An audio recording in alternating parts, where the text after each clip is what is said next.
ജനനായക ജനനായക നാടിൻ നായക ജനനായക. നമസ്കാരം. മലനാട് ടി വി ഡിബേറ്റ് അവറിലേക്ക് എല്ലാ മാന്യ പ്രേക്ഷകർക്ക് ഒരിക്കൽ കൂടി സ്വാഗതം. കഴിഞ്ഞ ദിവസങ്ങളിലായിട്ട് നമ്മൾ ചർച്ച ചെയ്തുകൊണ്ടിരുന്നത് കേരള രാഷ്ട്രീയത്തിന്റെ സമഗ്ര വികസന വിഷയങ്ങളായിരുന്നുവെങ്കിൽ ഇന്ന് മറ്റൊരു മേഖലയിലേക്ക് ഞാൻ നിങ്ങളുടെ ശ്രദ്ധ ക്ഷണിക്കുകയാണ്. പ്രധാനമായിട്ടും ഇന്ന് മലയാളത്തിലെ ദൃശ്യ വാർത്താ മാധ്യമങ്ങളിലൊക്കെ നിറഞ്ഞു നിൽക്കുന്ന ഒരു വാർത്തയാണ് മനുഷ്യക്കടത്തും മോഡലിംഗ് രംഗവും ഒക്കെ. അവിടെ ആ രംഗത്ത് നിന്ന് രണ്ട് പെൺകുട്ടികൾ അടക്കമുള്ളവർ ഇന്ന് അറസ്റ്റിലാകുകയും അവരുടെ വാർത്തകളിലൂടെ മലയാളി പൊതുജനം ഇങ്ങനെ അന്തം വിട്ട് നോക്കി നിൽക്കുന്ന ഒരു സാഹചര്യത്തിൽ എന്താണ് ആ മേഖലയിലെ നടക്കുന്ന കാര്യങ്ങളെന്നും അതുപോലെ തന്നെ മോഡലിംഗ് രംഗത്ത് വർണ്ണാഭമായിട്ടുള്ള അല്ലെങ്കിൽ ഗ്ലാമറിന്റെ ലോകമായിട്ടുള്ള മോഡലിംഗ് രംഗത്ത് ഷോ സ്റ്റോപ്പറായിട്ടും ഷോ ഡയറക്ടറായിട്ടും ഒക്കെ എത്തിയ മലയാളി താരങ്ങളുണ്ട്. അവരെയൊക്കെ നമുക്ക് പരിചയപ്പെടേണ്ടിയിരിക്കുന്നു. ഇപ്പോൾ എന്നോടൊപ്പം ഈ മേഖലയുടെ സമഗ്ര വിഷയങ്ങളുമായി ചർച്ച ചെയ്യാൻ എന്നോടൊപ്പം എത്തിയിരിക്കുന്നത് ഷോ സ്റ്റോപ്പർ കൂടിയായിട്ടുള്ള മോഡൽ അൽസ ജേക്കബ് ആലഞ്ചേരി, അതുപോലെ തന്നെ doctor Shaheer Umar, international show director കൂടിയാണ്. നമസ്കാരം. നമസ്കാരം. ശരിക്കും പറഞ്ഞാൽ പലപ്പോഴും മലനാട് ടി വി ഒരുപാട് ഇന്റർനാഷണൽ നാഷണൽ ഷോകളുടെയൊക്കെ ലൈവ് മീഡിയ തന്ത്രമാണ്. ഡോക്ടർ ഷഹീർ ഉമറിന്റെ ഒക്കെ അടക്കമുള്ള പ്രോഗ്രാമുകൾ നമ്മുടെ ചാനലിലൂടെ അല്ലേ പോയിട്ടുണ്ട്. അപ്പം നിരവധി മോഡലിംഗ് അല്ലെങ്കിൽ പേജന്റുകളും അതുപോലെ തന്നെ ഫാഷൻ ഷോസും ഒക്കെ മലനാട് ടി വിയുടെ ദൃശ്യവാദങ്ങളുണ്ട്, നിങ്ങൾ കണ്ടിട്ടുണ്ട്. അപ്പോൾ ഈ രംഗത്ത് നമ്മൾ ഒരുപാട് താരങ്ങളെ പരിചയപ്പെടുത്തിയിട്ടുണ്ട്. ഷോ ഡയറക്ടേഴ്സിനെയും ഷോ സ്റ്റോപ്പേഴ്സിനെയും ഒക്കെ നമ്മൾ പരിചയപ്പെടുത്തിയിട്ടുണ്ട്. അപ്പം ആ രംഗത്ത് നിന്ന് ഇപ്പൊ ഈ അടുത്ത കാലത്ത് തന്നെ എനിക്ക് തോന്നുന്നു മിസ് യൂണിവേഴ്സിന്റെ തന്നെ ഒരു ഇന്റർനാഷണൽ ഷോയുടെ പാർട്ണറാകുവാൻ മലനാട് ടി വിക്ക് സാധിച്ചു. അപ്പോൾ ഈ രംഗത്ത് ഒരു കരിനിഴൽ വീഴ്ത്തിക്കൊണ്ടാണ് ഇന്ന് വാർത്ത കടന്നു വരുന്നത്, അല്ലേ? തീർച്ചയായിട്ടും. വിദേശ രാജ്യങ്ങളിലൊക്കെ മോഡലിംഗ് എന്നുള്ള പേരിൽ പെൺകുട്ടികളെ കൊണ്ടുപോവുകയും അവിടെ മറ്റ് അനാശാസ്യ പ്രവർത്തനങ്ങളിൽ ആ കുട്ടികളുടെ സമ്മതമില്ലാതെ അവരെ ബോധപൂർവം മയക്കി പിന്നെ എന്തെങ്കിലുമൊക്കെ മയക്കുമരുന്നുകൾ നൽകി അവരെ ബോധം കെടുത്തിയിട്ട് അവർ ഉപയോഗിച്ചു. അതിനുശേഷം വീഡിയോ എടുത്ത് അത് പ്രചരിപ്പിക്കുന്ന ഭീഷണിപ്പെടുത്തി വീണ്ടും അവരെ ഒരു വല്ലാത്ത രീതിയിൽ ഉപയോഗപ്പെടുത്തുന്ന ഒരു സമൂഹമാണെന്ന് പ്രതിക്കൂട്ടിലായിരിക്കുന്നത്. ശരിക്കും ഡോക്ടർ, ഈ രംഗത്ത് ഇത്തരം കാര്യങ്ങളൊക്കെ നടക്കുന്നുണ്ടോ? തീർച്ചയായിട്ടും. ഈ രംഗത്ത് നിന്നല്ല, എല്ലാ രംഗത്തും അതിൻ്റെ എല്ലാ കാര്യങ്ങളും ഉണ്ട്. പിന്നെ ഏറ്റവും കൂടുതൽ ഫാൾട്ട് വരുന്നത് നമ്മൾ ചൂഷണം ചെയ്യുന്ന ആൾക്കാർ എപ്പോഴും ഇങ്ങനെ ചൂഷണം ചെയ്തുകൊണ്ടേയിരിക്കും. അതൊരു കോമൺ ഫാക്റ്റാണ് ആ ഒരു സംഭവത്തിൻ്റെ. ഇപ്പോൾ ഇന്നത്തെ നമ്മൾ ന്യൂസ് എന്ന് പറയുന്നത് സത്യം പറഞ്ഞാൽ നല്ല ഞെട്ടിക്കുന്ന ന്യൂസ് തന്നെയാണ്. പ്രത്യേകിച്ച് ഫാഷൻ ഇൻഡസ്ട്രിയിൽ നിന്ന് ഇവിടുന്ന് നാട്ടിൽ നിന്ന് കൊച്ചുകുട്ടികളെ ഇതിൽ ഞാൻ എപ്പോഴും പറയുന്ന ഒരു കാര്യമുണ്ട്. നമ്മളൊരു സ്ഥലത്തോട്ട് പോകുമ്പോൾ നമുക്കൊരു അറ്റൻഷൻ ഉണ്ടായിരിക്കണം ആദ്യം. എന്തിന് പോകണോ, ആരുടെ അടുത്തേക്ക് പോകുന്നു എന്നുള്ള ഭയങ്കരമായിട്ടുള്ളൊരു അറ്റൻഷൻ നമുക്കുണ്ടായിരിക്കണം. ഇതില്ലാതെ ടപ്പേ എന്ന് പറഞ്ഞിട്ട് 1, 2, 3 ഇതിൽ ഇൻട്രസ്റ്റിലെടുത്ത് ചാടി പോകുന്ന കുട്ടികൾക്ക് പറ്റുന്ന ഏറ്റവും വലിയൊരു അപകടമാണ് ഇത്. പിന്നെ ഈ ഗൾഫിൽ കൊണ്ടുപോവുക എന്ന് പറയുമ്പോൾ ഞാൻ സഫാരി ഫാഷൻ വീക്കൊക്കെ ഇൻ്റർനാഷണൽ ഷോയാണ്, ദുബായിലൊക്കെ ഇഷ്ടംപോലെ ഷോകൾ ചെയ്തിട്ടുള്ള ഒരാളാണ്. ഇത്രയും വർഷത്തെ എൻ്റെ എക്സ്പീരിയൻസിൽ ഇന്ന് വരെ ഇവിടുന്ന് ഒരു ആങ്കറെയോ ഒരു മോഡലിനെയോ ഞാൻ കൂട്ടിക്കൊണ്ട് പോയിട്ടില്ല അങ്ങോട്ട്. കാരണം ഇവിടുത്തേനേക്കാൾ സുന്ദരിയായിട്ടുള്ള മോഡൽസും ഹൈറ്റും എല്ലാം കൊണ്ടും ഫിസിക്കലി ഫിറ്റ് ആയിട്ടുള്ള കുട്ടികൾ അവിടെ ഇഷ്ടം പോലെ ഉണ്ട്. അതായത് മലയാളി കുട്ടികൾ, വിവിധ രാജ്യക്കാർ. ഞാൻ സഫാരി ഫാഷൻ വീക്ക് ചെയ്തത് 32 രാജ്യത്തുള്ള മോഡൽസിനെ വെച്ചിട്ടാണ്. അതായത് 6 feet 0 സൈസ് മോഡൽസിനെ. അത് ഒരു ആഴ്ച കൊണ്ടാണ് ഞാൻ അവിടുത്തെ കോർഡിനേറ്ററിനെ വിളിച്ച് കോർഡിനേഷൻ ചെയ്തത്. ഇതൊക്കെ അപ്പോൾ ഇവിടുന്ന് പല ആൾക്കാരും ദുബായിലൊരു ഷോ ചെയ്യണമെന്ന് പറയും. അപ്പോൾ ഇതിൻ്റെയൊക്കെ ഉദ്ദേശങ്ങൾ വേറെയാണ്. ഇവിടുന്ന് ഒരിക്കലും ഒരു മോഡലിനായിട്ട് അങ്ങോട്ട് പോകേണ്ട കാര്യമില്ല. പിന്നെ കുട്ടികൾ ഒരുപാട് കാര്യങ്ങൾ ശ്രദ്ധിക്കാനുണ്ട്. തീർച്ചയായിട്ടും ഒരു മോഡൽ കൂടിയാണ്. അത് തന്നെയല്ല, നിരവധി സിനിമകളിൽ വേഷമിട്ടിട്ടുണ്ട്. ശരിക്കും നമ്മളുടെ പത്തനംതിട്ട ജില്ല ഞാൻ പലപ്പോഴും പറയാറുണ്ട് ധന്യമായ ജില്ലയാണ്. ഒരുപാട് പിന്നെ എന്താണ് കലാകാരന്മാർ, സാഹിത്യകാരന്മാർക്ക് ജന്മം നൽകിയ ജില്ലയാണ്. ഒരുപക്ഷെ പത്തനംതിട്ടയിൽ അൽസയെ പോലെ തന്നെ മുൻപ് ഈ രംഗത്തേക്ക് കടന്നു വന്നവരൊക്കെ ഇന്ന് താരറാണികളായിട്ട് തെന്നിന്ത്യയിൽ മുഴുവൻ, അല്ലേ? നയൻതാര അടക്കമുള്ളവരുടെ നാട്ടുകാരിയാണ്. അപ്പം തിരുവല്ല ദിരണം സ്വദേശിനിയാണ്. ഈ രംഗത്തേക്ക് കടന്നു വന്നിട്ട് എത്ര കാലമായി? അറൗണ്ട് ഒരു 4 years എക്സ്പീരിയൻസ് ഉണ്ട്. ഇന്നത്തെ ഈ വാർത്ത കേട്ട് എന്താണ് തോന്നുന്നത്? ആക്ച്വലി ഭയങ്കര ഒരു സാഡനിങ് ന്യൂസ് തന്നെയാണ്. കാരണം ഇതുപോലെ ഒരുപാട് ഇൻട്രസ്റ്റഡ് ആയിട്ട് ഭയങ്കര ഒരു പാഷനേറ്റ് ആയിട്ട് മൂവീസ് അല്ലെങ്കിൽ മോഡലിംഗ് ഒക്കെ ചെയ്യണം എന്ന് ഒരുപാട് പേര് ആഗ്രഹിച്ച് എടുത്തു ചാടി ലൈക്ക് ഒന്നും അന്വേഷിക്കാതെ ഒന്നും ഒരു തിരക്കാതെ അവരതിലോട്ടങ്ങ് ജസ്റ്റ് ഫേസ് ചെയ്യുകയാണ്. അവരതിൻ്റെ കോൺസിക്വൻസസ് ഒന്നും നോക്കുന്നില്ല. സോ ആക്ച്വലി ഇത് കുറച്ചും കൂടെ ഒന്ന് കെയർഫുള്ളായിട്ട് ഡീൽ ചെയ്യേണ്ട കാര്യങ്ങളാണ്. എന്ന് പറഞ്ഞാൽ ഒരുപാട് ഫേക്കായിട്ടുള്ള ഒരുപാട് ഡയറക്ടേഴ്സ് ഉണ്ട്, കാസ്റ്റിംഗ് ചെയ്യുന്ന ആൾക്കാരുണ്ട്, ജെന്യൂൻ ആയിട്ടുള്ളതുണ്ട്. സോ ഏതാണ് ഇതിൽ സത്യം, ഏതാണ് ഫേക്ക്, അത് റെക്കഗ്നൈസ് ചെയ്ത് കെയർഫുള്ളായിട്ട് ഡീൽ ചെയ്യണം. അല്ലാതെ നമ്മൾ പെട്ടെന്നൊരു ന്യൂസ് കേട്ടു, പെട്ടെന്ന് ഇപ്പം ഫോർ എക്സാമ്പിൾ ദുബായിലോട്ട് ഓപ്പർച്യൂണിറ്റീസ് ഉണ്ടെന്ന് പറഞ്ഞ് ഒരുപാട് കാസ്റ്റിംഗ് കോൾസ് ഒക്കെ കാണാറുണ്ട്. പക്ഷെ നമുക്ക് ജെന്യുവൻലി ഒരു കാസ്റ്റിംഗ് ഡയറക്ടറിനെയും അതിൽ അറിയില്ലെങ്കിൽ ഒബ്വിയസ്ലി അത് ജസ്റ്റ് ലീവ് ഇറ്റ് അങ്ങനെ വിചാരിച്ചാൽ മതി. കാരണം നമ്മളൊരു ഭയങ്കര വലിയൊരു റിസ്ക് ആണ്. നമുക്ക് ഫസ്റ്റ് ഓഫ് ഓൾ ഒരു അറിയാത്തൊരു കൺട്രിയിൽ അത് എന്ത് വർക്കാണ് ഇതൊന്നും അറിയാതെ എടുത്തു ചാടുന്നത് അത് ഒരു ഹ്യൂജ് റിസ്ക് തന്നെയാണ് ആക്ച്വലി. തീർച്ചയായിട്ടും. സോ എല്ലാവരോടും ആക്ച്വലി എനിക്ക് എൻ്റെ ഒരു പേഴ്സണൽ അഡ്വൈസ് എന്ന് പറയുന്നത് കുറച്ചുകൂടെ കെയർഫുള്ളായിട്ട് അറ്റ്ലീസ്റ്റ് ആരെങ്കിലും അവിടെ അറിഞ്ഞിരിക്കണം. അതെ. നമ്മൾ പോകുന്ന ഒരു കൺട്രിയിൽ അറ്റ്ലീസ്റ്റ് നമ്മളെ അക്കോമഡേഷൻ അല്ലെങ്കിൽ നമ്മുടെ കാര്യങ്ങളൊക്കെ ടേക്ക് കെയർ ചെയ്യാൻ ഒരു റിലേറ്റീവോ ഒരു ഫ്രണ്ടോ അല്ലെങ്കിൽ ഈ പറഞ്ഞ കാര്യങ്ങൾ ജെന്യുവൻ ആണെന്ന് നമുക്കൊന്ന് ഉറപ്പ് വരുത്താൻ അറ്റ്ലീസ്റ്റ് ആരെങ്കിലും അവിടെ ഉണ്ടായിരിക്കണം. അല്ലാതെ നമ്മൾ അങ്ങനെ ഒരു റിസ്ക് എടുക്കേണ്ട ഒരു ആവശ്യമില്ല. It's not everything is not about money. നമ്മുടെ സേഫ്റ്റി ഫസ്റ്റ് ഓഫ് ഓൾ നമ്മൾ നോക്കണം. അതിപ്പം ബോയ്സ് ഓർ ഗേൾസ്, ഇത് എസ്പെഷ്യലി ഇപ്പം ഗേൾസ് ആണ് കൂടുതൽ ഇഷ്യൂസ് ഫേസ് ചെയ്യുന്നതെന്ന് പറയുന്നു. ബട്ട് അങ്ങനെയല്ല, ആക്ച്വലി ഇത് ബോത്ത് ജെൻഡേഴ്സ് രണ്ടുപേർക്കും ആപ്ലിക്കബിൾ ആണ്. So movie industry or modelling career എന്ന് പറയുന്നത് ഇറ്റ് ഷുഡ് ബി സേഫ്. എല്ലാവർക്കും അതൊരു സേഫ് പ്ലേസ് ആയിരിക്കണം. അത് ഇങ്ങനെ ഒരു റോങ് ഇൻറ്റൻഷൻസ് കൊണ്ട് ഇങ്ങനെ അത് ഒരുപാട് പേര് അത് പുട്ട് ഡൗൺ ചെയ്യാൻ വേണ്ടി തന്നെ ഇൻറ്റൻഷനലി ചെയ്യുന്ന ആൾക്കാരും ഉണ്ട്. ഇതിനകത്ത് വിക്റ്റിമായിട്ടുള്ള കുട്ടി പറഞ്ഞിരിക്കുന്നത് എന്തോ ഒരു രാസവസ്തു കുടിവെള്ളത്തിൽ വരെ കലക്കി തന്നിട്ടുണ്ട്. കഴിച്ചു കഴിഞ്ഞ് ബോധം നഷ്ടപ്പെടുകയും തന്നെ ആരൊക്കെ ഉപയോഗിക്കുകയും അത് വീഡിയോയിൽ പകർത്തി വീണ്ടും ഇവരെ അതിന് നിർബന്ധിക്കുകയും അതിന് വഴങ്ങാതിരിക്കുമ്പോൾ ശരിക്കും മർദ്ദിക്കുന്ന ഒരു സാഹചര്യമാണ്. അതൊരു ഒരു വല്ലാത്ത ഒരു അവസ്ഥ തന്നെയാണ്. അപ്പൊ ഈ ഡോക്ടർ ഈ ഒരു രംഗത്ത് ഞാൻ ഈ പറയുന്ന കോർഡിനേറ്റേഴ്സ് എന്ന് പറഞ്ഞ് ഇപ്പൊ ഈ പറയുന്ന ദുബായ് പോലെയുള്ള നഗരങ്ങളിലേക്ക് ഇവിടെ നിന്നും കുട്ടികളെ കൊണ്ടുവന്നു മനുഷ്യക്കടത്ത് തന്നെയാണ് മാധ്യമങ്ങൾ ഇപ്പോൾ പറഞ്ഞുകൊണ്ടിരിക്കുന്നത്. ശരിക്കും പറഞ്ഞാൽ അതിനോടൊപ്പം സ്വർണ്ണക്കടത്ത് നടത്തുന്നുണ്ടോ? നല്ലൊരു ചോദ്യമാണ്. എൻ്റെ എക്സ്പീരിയൻസ് എന്ന് പറഞ്ഞു കഴിഞ്ഞാൽ ഞാൻ ഫാഷൻ ഷോ ഇൻഡസ്ട്രിയിൽ വന്നിട്ട് തന്നെ ഒരു 2010 കൂടിയിട്ട് വന്ന ഒരാളാണ് ഞാൻ. 16 വർഷത്തോളമായി ഞാൻ ഈ ഫീൽഡിൽ നിൽക്കുന്നു. അപ്പോൾ ഇതിന് ശേഷം ഒരുപാട് ഷോകൾ പല ആൾക്കാർക്ക് വേണ്ടി ചെയ്തു കൊടുത്തിട്ടുണ്ട്, ഡയറക്ഷൻ ചെയ്തു കൊടുത്തിട്ടുണ്ട്. അത് കഴിഞ്ഞിട്ട് ഞാൻ സ്വന്തമായിട്ട് IFM എന്ന് പറയുന്ന ഷോ 2017 IFM തുടങ്ങി. അതിന് ശേഷം മിസ്സിസ് മലയാളി തുടങ്ങി. ഈ IFM കഴിഞ്ഞതിന് ശേഷം എനിക്ക് ഒരുപാട് ഓഫറുകൾ വന്നിട്ടുണ്ടായിരുന്നു ദുബായിൽ നിന്ന്. അതായത് ഇവിടുന്ന് 10-15 മോഡൽസിനായിട്ട് പോവുക, പിന്നെ ഷോ ചെയ്യുക, തിരിച്ചു വരിക. പക്ഷേ ഞാൻ ഒത്തിരി വർഷമായിട്ട് ഫിലിം ഇൻഡസ്ട്രിയിൽ ഇല്ലെങ്കിൽ ഇങ്ങനത്തെ ഒരു ഇൻഡസ്ട്രിയിൽ നിൽക്കുന്നത് കൊണ്ട് ഇതിൻ്റെ പിന്നാമ്പുറം എന്താണെന്ന് വ്യക്തമായിട്ട് നല്ല ധാരണയുണ്ട് എനിക്ക്. അപ്പോൾ അതുകൊണ്ട് തന്നെ ഞാൻ ഇന്ന് വരെ അതിന് ഞാൻ തയ്യാറായിട്ടില്ല, പോയിട്ടില്ല. തീർച്ചയായും ഡോക്ടർ ഷാഹിർ മുഹമ്മദ് നടത്തിയിട്ടുള്ള ഇവന്റുകളുടെ ഒരു വാല്യൂ നമുക്ക് നന്നായിട്ട് അറിയുന്നതാണ്. അതിലെനിക്ക് ഏറ്റവും ആ പേര് എനിക്ക് ആദ്യം കിട്ടിയില്ല, അതാണ് മിസ്സിസ് മലയാളി. മിസ്സിസ് മലയാളി എന്ന് പറഞ്ഞാൽ വിവാഹിതരായിട്ടുള്ള മലയാളി മംഗമാർ അടുക്കളയിൽ നിന്ന് അരങ്ങത്തേക്ക് എന്നൊരു കൺസെപ്റ്റ് അരങ്ങത്തേക്ക് എന്ന് പറയുന്ന മിസ്സിസ് മലയാളി എന്ന് പറയുന്നത് ഒരു വലിയ അമേസിംഗ് പ്ലാറ്റ്ഫോം ആയിരുന്നു. ഒരു പക്ഷേ ഈ ബോഡി ഒക്കെ പ്രസവാനന്തരം മൊത്തത്തിൽ ബോഡിയൊക്കെ മാറിപ്പോകുന്ന സാഹചര്യം, പക്ഷെ അപ്പോഴും അവരുടെ ശരീരത്തെ സംരക്ഷിക്കുകയും ഇല്ലേ, ശരീര സൗന്ദര്യം വളരെ നല്ലതായിട്ട് കൊണ്ടുവരികയും അതിനോടൊപ്പം തന്നെ അവരുടെ ഭൗതികമായ ശേഷിയെയും ഒരു ഈ നിങ്ങളുടെ ഈ പ്ലാറ്റ്ഫോമിൽ തന്നെ പേജന്റിലൊക്കെ അല്ലെങ്കിൽ ഫാഷൻ ഷോയിലൊക്കെ എങ്ങനെയാണോ നമ്മൾ മാറ്റിവെക്കുന്നത് അതേപോലെ വീട്ടമ്മമാർക്ക് വീണ്ടും റാമ്പിലേക്ക് ഒരു അവസരം കൊടുത്തത് മിസ്സിസ് മലയാളിയോട് പാർട്ണറാണ്. അതൊരു അമേസിംഗ് പ്ലാറ്റ്ഫോമാണ്. അതുപോലെ IFM ഡിസൈനർ ഷോയാണ്. അത് പിന്നെ വിവിധ രാജ്യങ്ങളിൽ നിന്നുള്ള പല ഡിസൈനേഴ്സും വന്നിട്ട് ചെയ്യുന്നത്. അതിലൂടെ വന്നിട്ടുള്ള കുറേ മോഡൽസ്, അതായത് അന്ന് ₹1 പോലും ഞാൻ ഗ്രൂമിങ്ങിനോ പിന്നെ രജിസ്ട്രേഷൻ ഫീസ് മേടിക്കാതെ ഫ്രീ ആയിട്ടായിരുന്നു ഞാൻ. എനിക്ക് ഒരുപാട് വെല്ലുവിളി വന്ന സംഭവമായിരുന്നു. കാരണം അന്ന് മിസ് കേരളയും മിസ് ഇന്ത്യ മാത്രം നടക്കുന്ന സമയത്താണ് ഇൻഡിവിജ്വൽ സൗത്ത് ഇന്ത്യയിലെ ആദ്യത്തെ ഷോയാണ് IFM. ഒരുപാട് മോഡൽസിൽ വന്നു, പക്ഷെ എല്ലാവരും നല്ല രീതിയിൽ പോകുന്നുണ്ട്. ഇഷ്ടംപോലെ ഉണ്ട്. രണ്ടുപേരും എനിക്ക് അതെ ലൈറ്റ് വൈറ്റ് വന്നിട്ടുണ്ട്. പിന്നെ അതിൽ വന്നതാണ് രഞ്ജിനിയൊക്കെ അതിൽ വന്നത്.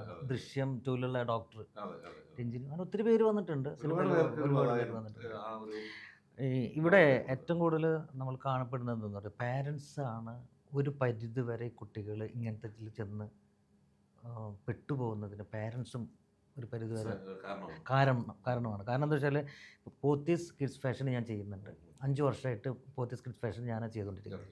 അവിടെ വരുന്ന അമ്മമാർ ഇഷ്ടം പോലെ ഉണ്ട്, ഒക്കെ നല്ല ജെന്യുവനായിട്ടുള്ളത്. അവർ വരുമ്പോൾ ഞാൻ പറയുന്ന ഒരു കാര്യം പിള്ളേരോട് പറയേണ്ടത്, നിങ്ങൾ ഇത് കഴിഞ്ഞാൽ അടുത്ത ചാൻസ് നിങ്ങൾക്ക് കിട്ടും.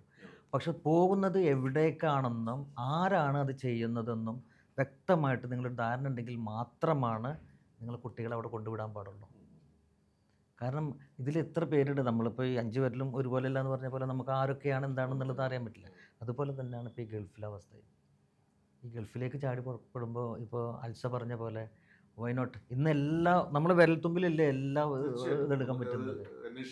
തീർച്ചയായിട്ടും അന്വേഷിക്കാൻ പറ്റുന്ന കാര്യം. നോർക്ക പോലെയുള്ള സംവിധാനങ്ങൾ ഗവൺമെന്റിന്റെ ഈ ഒരു സാഹചര്യം വരുമ്പോൾ നോർക്ക ഗവൺമെന്റിനെ അറിയിച്ചിട്ട് അവിടേക്ക് പോകാൻ ആരും ഇതൊന്നും ഉപയോഗിക്കാറില്ല. പിന്നെ എനിക്ക് പെൺകുട്ടികളോട് പ്രത്യേകിച്ച് പറയാനുള്ളത്, ദുബായ് അല്ലെങ്കിൽ അബ്രോഡ് ഒരു ചാൻസ് എന്ന് പറഞ്ഞ് വിളിക്കുമ്പോൾ 2 പ്രാവശ്യത്തിൽ കൂടുതൽ നിങ്ങൾ ചിന്തിച്ചിട്ട് വേണം പോകാൻ. കാരണം അവിടെ മോഡൽസ് ഇല്ലാണ്ടല്ല, ഇല്ലെങ്കിൽ ഒരു കമ്പനിയിലേക്ക് സ്ഥിരമായിട്ട് വിസ കൊടുത്ത് ആ കമ്പനിയുടെ ഇപ്പോൾ ഒരു മീഡിയ കമ്പനി ഇല്ലെങ്കിൽ അതുപോലത്തെ കമ്പനികളൊക്കെ ആണെന്നുണ്ടെങ്കിൽ ഓക്കെ വിത്ത് സ്റ്റാഫായിട്ട് മറ്റുള്ള ലെവലിൽ പോകും. ഇത് മനുഷ്യക്കടത്ത് നേരത്തെ ഇല്ലേ, ബാറുകളിൽ ഡാൻസ് കളിക്കുന്ന പിള്ളേർക്ക് ഇവിടുന്ന് കൊണ്ടുവന്ന പിള്ളേർ. പിന്നെ അല്ലാതെ തന്നെ ദുബായിനെ സംബന്ധിച്ചിടത്തോളം ഒരുപാട് ഇമ്മോറൽ ട്രാഫിക് നടക്കുന്ന സ്ഥലങ്ങൾ ഉണ്ട്.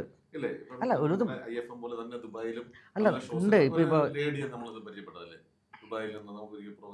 പ്രോഗ്രാമിന് അതെ വന്നിട്ടുണ്ടായിരുന്നു. അത് ആരാണെന്നുള്ളത് എനിക്കൊരു പിടുത്തില്ല. അവിടെ ഒത്തിരി പ്രോഗ്രാംസ് കോർഡിനേറ്റ് ചെയ്യും. നമ്മൾ മലനാട് ടി വി ലെവലിലെ പ്രോഗ്രാമൊക്കെ കണ്ടതുമാണ്. അല്ല ഞാൻ പറയുകയാണ്, അപ്പം അങ്ങനെ ഇതിനോട് പാഷനേറ്റഡ് ആയിട്ടുള്ള ഒരു സമൂഹമുണ്ട്. ആ രംഗത്ത് നല്ല രീതിയിൽ പ്രവർത്തിക്കുന്ന ഒരു സമൂഹമുണ്ട്. എല്ലാവരും നമുക്ക് അടച്ച് ഒരേ തലത്തിൽ അളക്കാൻ കഴിയില്ല. എന്തായാലും നേരത്തെ ഞാൻ സൂചിപ്പിച്ച പോലെ ഈ പറഞ്ഞ സ്വർണ്ണക്കടത്തിനെ കുറിച്ച് എന്താ അഭിപ്രായം? കാരണം ഇവിടെ നിന്ന് ഒരു ഷോയ്ക്ക് വേണ്ടി ഒരു 10-100 പെൺകുട്ടികൾ പോകുന്നുണ്ട്.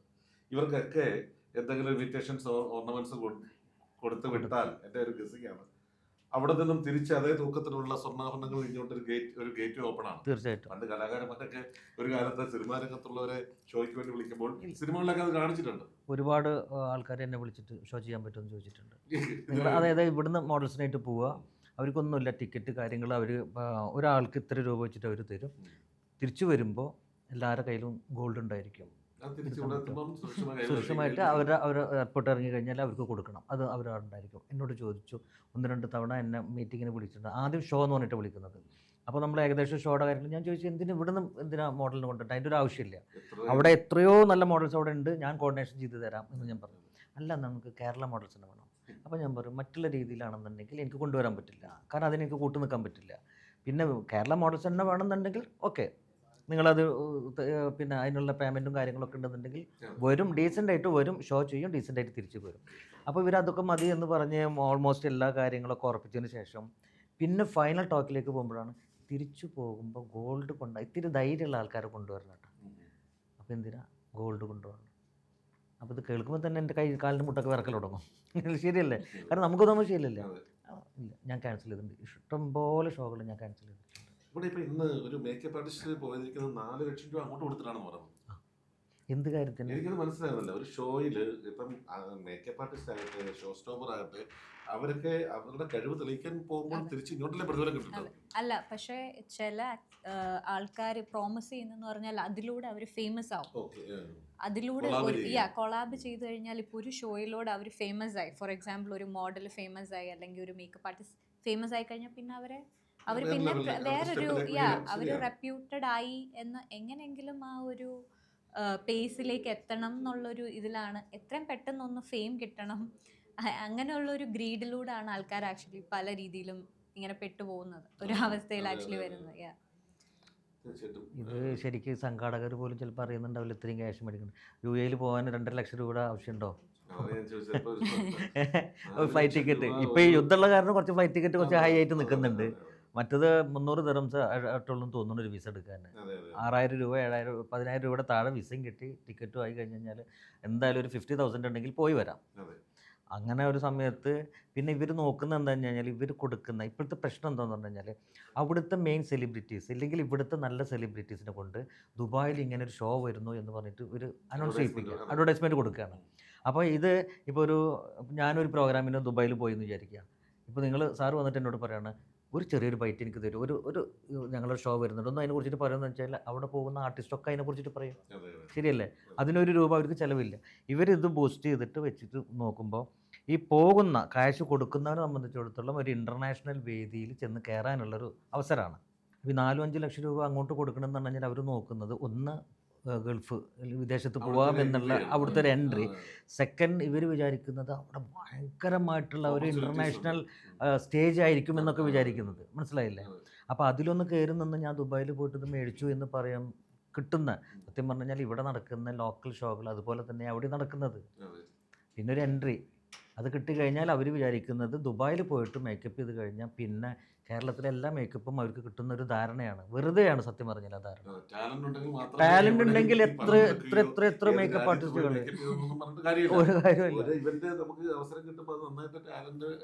തീർച്ചയായിട്ടും ഇവിടെ കേരളത്തിലല്ല സൗത്ത് ഇന്ത്യയിലെ ആദ്യത്തെ മേക്കപ്പ് ക്ലബ്ബ് ഞാൻ ഉണ്ടാക്കിയതാണ്. സൗത്ത് ഇന്ത്യയിലെ ആദ്യത്തെ മേക്കപ്പ് ക്ലബ്ബ് ഇമ്മ എന്നാണ് അതിൻ്റെ പേര്, IMMA. Inframe Makeovers and Makeup Artist. അതായത് ആദ്യമായിട്ട് ഒരു ഗ്രൂപ്പ് ഓഫ് മേക്കപ്പ് ആർട്ടിസ്റ്റുകളെ ഒരുമിച്ച് നിർത്തി അവരെ മുൻനിരയിലേക്ക് കൊണ്ടുവരികയും ഒരു ക്ലബ്ബാക്കി മാറ്റുകയും ചെയ്തതാണ്. ഇത് ഇപ്പോൾ ഒരുപാട് ആൾക്കാർ അങ്ങനെ ആക്കിയെടുത്തിട്ടുണ്ട്. ഞാനൊന്ന് ചോദിച്ചിട്ട്, ഇപ്പം പലപ്പോഴും ഈ ബഹുമാനപ്പെട്ട നിയുക്ത സാംസ്കാരിക മന്ത്രിയുടെ ശ്രദ്ധയിലേക്കൊക്കെയാണ് ഇന്നത്തെ ഡിബേറ്റ് നമ്മുടെ ചർച്ച നയിക്കുന്നത്. ഈ ഒരു രംഗത്ത് എത്ര പേരാണല്ലേ ജീവിക്കുന്നത്? ഇഷ്ടം പോലെ. പ്രധാനമായിട്ടും അതിൻ്റെ ഒരു വലിയ ശതമാനം ആൾക്കാരെ തിരിച്ചറിയപ്പെടുന്നില്ല. ഒരുപക്ഷെ ഫ്രണ്ട് ഓഫ് ദ ക്യാമറ നമ്മുടെ റാമ്പിൽ എത്തുന്നവരെ തിരിച്ചറിയപ്പെടുന്നുണ്ട്, ഷോ ഡയറക്ടർ അടക്കമുള്ളവരെ കാണിക്കുന്നുണ്ട്. പക്ഷെ അവർക്കൊരു അവസരം ചിലപ്പം ഈ പറഞ്ഞതുപോലെ ആൾക്കാരെ ഒന്ന് പരിചയപ്പെടുത്തുന്നുണ്ട് വേദിയിൽ.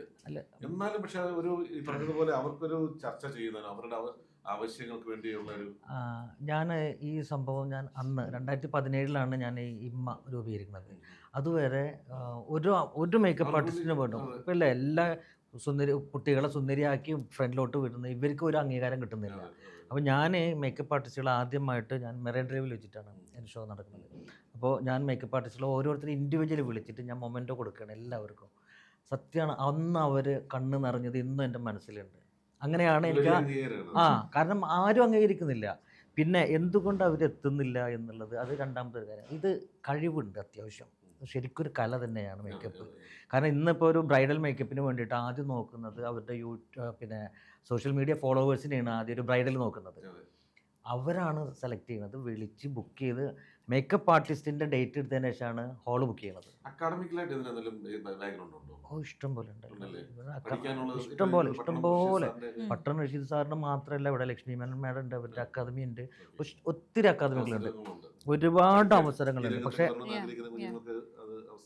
ഏറ്റവും ലേറ്റസ്റ്റ് ടെക്നോളജി പണ്ട് എന്ന് പറയുന്നത് ഒരു ലൈക്മിയുടെ ഫൗണ്ടേഷൻ ഉണ്ടെങ്കിൽ കല്യാണ പെണ്ണ് ഒരുങ്ങി കഴിഞ്ഞു അല്ലേ? നമ്മളൊക്കെ ചെറുപ്പം അങ്ങനെയാ കണ്ടിട്ടുള്ളത്.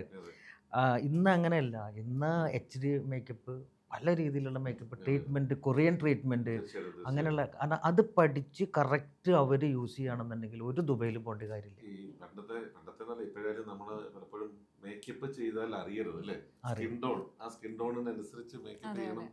അതാണ് ഇപ്പൊ ഇവിടുത്തെ HD എനിക്ക് തോന്നുന്നു 4K ക്യാമറകളൊക്കെ വന്നു. ഒരു മൈന്യൂട്ട് ആയിട്ടുള്ള ചെറിയ ഒരു സംഭവം പോലും ഹൈലൈറ്റ് ചെയ്യപ്പെടുന്ന ഒരു കാലമാണ്. അവിടെ മേക്കപ്പിന് വലിയ സാധ്യതകളുണ്ട്. ഉദയനാണ് താരത്തിൽ മോഹൻലാൽ പറഞ്ഞ അതൊക്കെ തിരിച്ച് എഴുതേണ്ട സമയമായി. മേക്കപ്പിന് ഒരു പരിധി ഇല്ല എന്നുള്ളൊരു സംഭവം അതിൽ പറയുന്നുണ്ടല്ലോ. അനന്ത സാധ്യതകളുള്ളത് ശരിക്കും ഒരാളെ മാറ്റിമറിക്കാൻ പറ്റുന്ന, കാരണം അതിനുള്ള ഫെസിലിറ്റീസും അതിനുള്ള എക്യുപ്മെന്റ്സും അതിനുള്ള കോസ്മെറ്റിക്സും ഇറങ്ങിക്കഴിഞ്ഞു ഓൾറെഡി. ഇനി ഒന്നും ഇറങ്ങാനില്ല. ഇനി അത് എങ്ങനെ ഏറ്റവും, കാരണം ഇന്ന് ഇറങ്ങുന്നതല്ല നാളെ വരുന്നത്. അപ്പോൾ അതിന് കറക്റ്റ് ഫോളോ അപ്പ് ചെയ്തിട്ട് പോകുകയാണെന്നുണ്ടെങ്കിൽ നല്ല മേക്കപ്പ് ആർട്ടിസ്റ്റിങ്ങിനും ബ്രൈഡൽ ഒരു സെന്റർ തുടങ്ങി കഴിഞ്ഞാൽ മതി. കേട്ടിട്ടുണ്ട്. അതുപോലെ ഈ രംഗത്ത് ഇപ്പം എന്താണ് പറയുന്നത്, സ്പെഷ്യൽ പ്ലാസ്റ്റിക്കോ അങ്ങനെയൊക്കെയുള്ള സംഭവങ്ങളൊക്കെ വെച്ചിട്ട് സിനിമയിൽ നമ്മളുടെ ഈ കൈ മുറിയുന്നതും ഒരു പക്ഷേ ഇപ്പം ഒരു മൂക്കിന് അല്പം നീളം കൂടണമെങ്കിലോ അല്ലെങ്കിൽ കണ്ണുകൾക്ക് അതിനെന്തെങ്കിലും സാങ്കേതിക വിദ്യ ഉണ്ടോ? അല്ല, ഇത് അതൊക്കെ എന്ന് പറഞ്ഞു കഴിഞ്ഞാൽ മേക്കപ്പിൽ തന്നെ പല കാറ്റഗറി ഉണ്ട്. ഞാൻ മേക്കപ്പ് ആർട്ടിസ്റ്റ് അല്ല, പക്ഷേ ഇവരായിട്ടുള്ള ഇടപെടലുകൾ കൊണ്ട് നമുക്കറിയാം. പിന്നെ നമ്മൾ സിനിമ മേക്കപ്പും നോർമൽ മേക്കപ്പും ഒരുപാട് വ്യത്യാസമുണ്ട്. സ്റ്റേജിൽ ചെയ്യുന്ന മേക്കപ്പ് അല്ല സിനിമയ്ക്ക് വേണ്ടത്. അതുപോലെ തന്നെ നമ്മൾ അത് പിന്നെ ഓരോരുത്തരുടെ ഐഡിയ പോലെയാണ്. നോർമൽ ഒരു മേക്കപ്പ് പഠിച്ച് ഇറങ്ങിയ ഒരാൾക്ക് ഒരിക്കലും ചെന്നിട്ട് സിനിമ ചെയ്യാൻ പറ്റില്ല.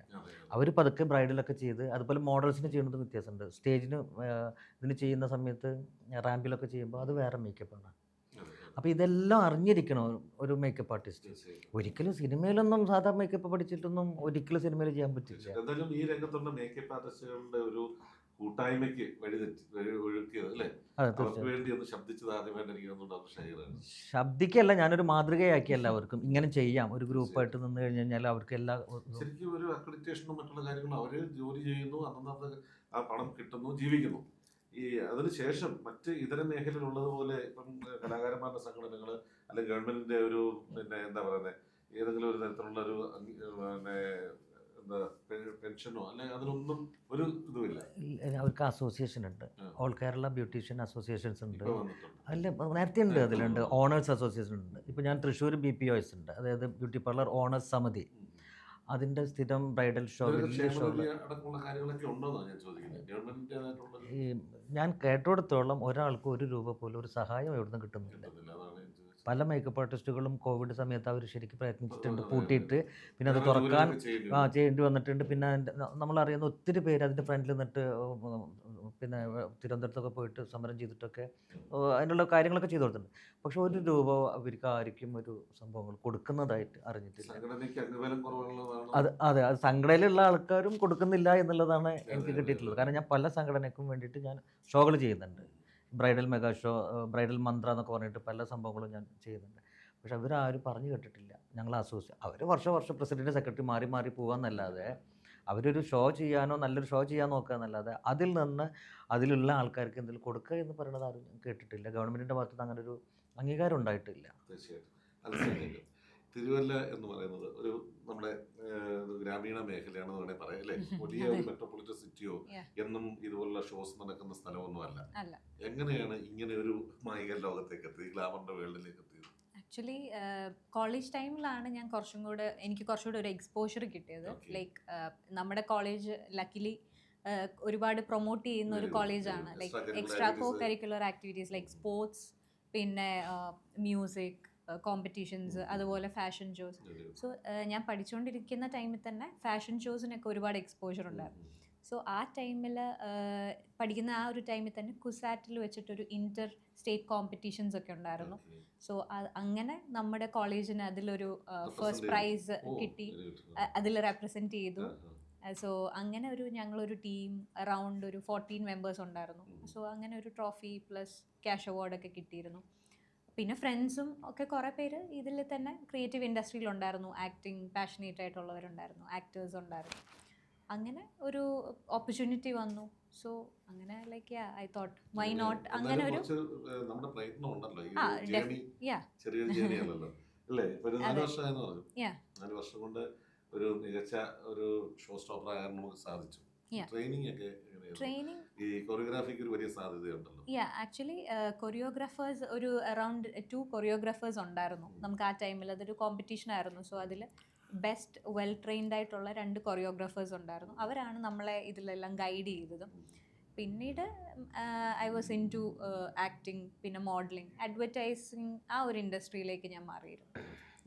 സോ നല്ലൊരു എക്സ്പീരിയൻസ് ആയിരുന്നു. തീർച്ചയായിട്ടും. ഒരു സൈഡിൽ ഇങ്ങനെ ഈ രംഗത്തിനെ കുറിച്ച് പാഷനേറ്റഡ് ആയിട്ട് ചർച്ച ചെയ്യുകയും ആ രംഗത്തെ ഫോക്കസ് ചെയ്യും. ഒരു പക്ഷേ പോകുന്നത് ബിഗ് സ്ക്രീനെ ഫോക്കസ് ചെയ്താണോ? അതെ, തീർച്ചയായിട്ടും. അങ്ങനെ ടെലിവിഷൻ ആഡ്സ് ചെയ്യാൻ സാധിച്ചു, social media advertisements, print, newspaper prints, മോഡലായി, മാഗസിൻ ആഡ്സ് ചെയ്തിട്ടുണ്ട്. അപ്പോൾ എന്നെ സംബന്ധിച്ച് ഇതേപോലെ ഡോക്ടർ ഷഹീർ പറഞ്ഞ പോലെ ഒരുപാട് നെഗറ്റീവ് എക്സ്പീരിയൻസസ് ഉള്ളവരുണ്ട്. ബട്ട് അതേ സമയത്ത് എനിക്ക് ആക്ച്വലി എല്ലാ രംഗത്തും ഉണ്ട്. ഇപ്പോൾ നമുക്ക് അതെ.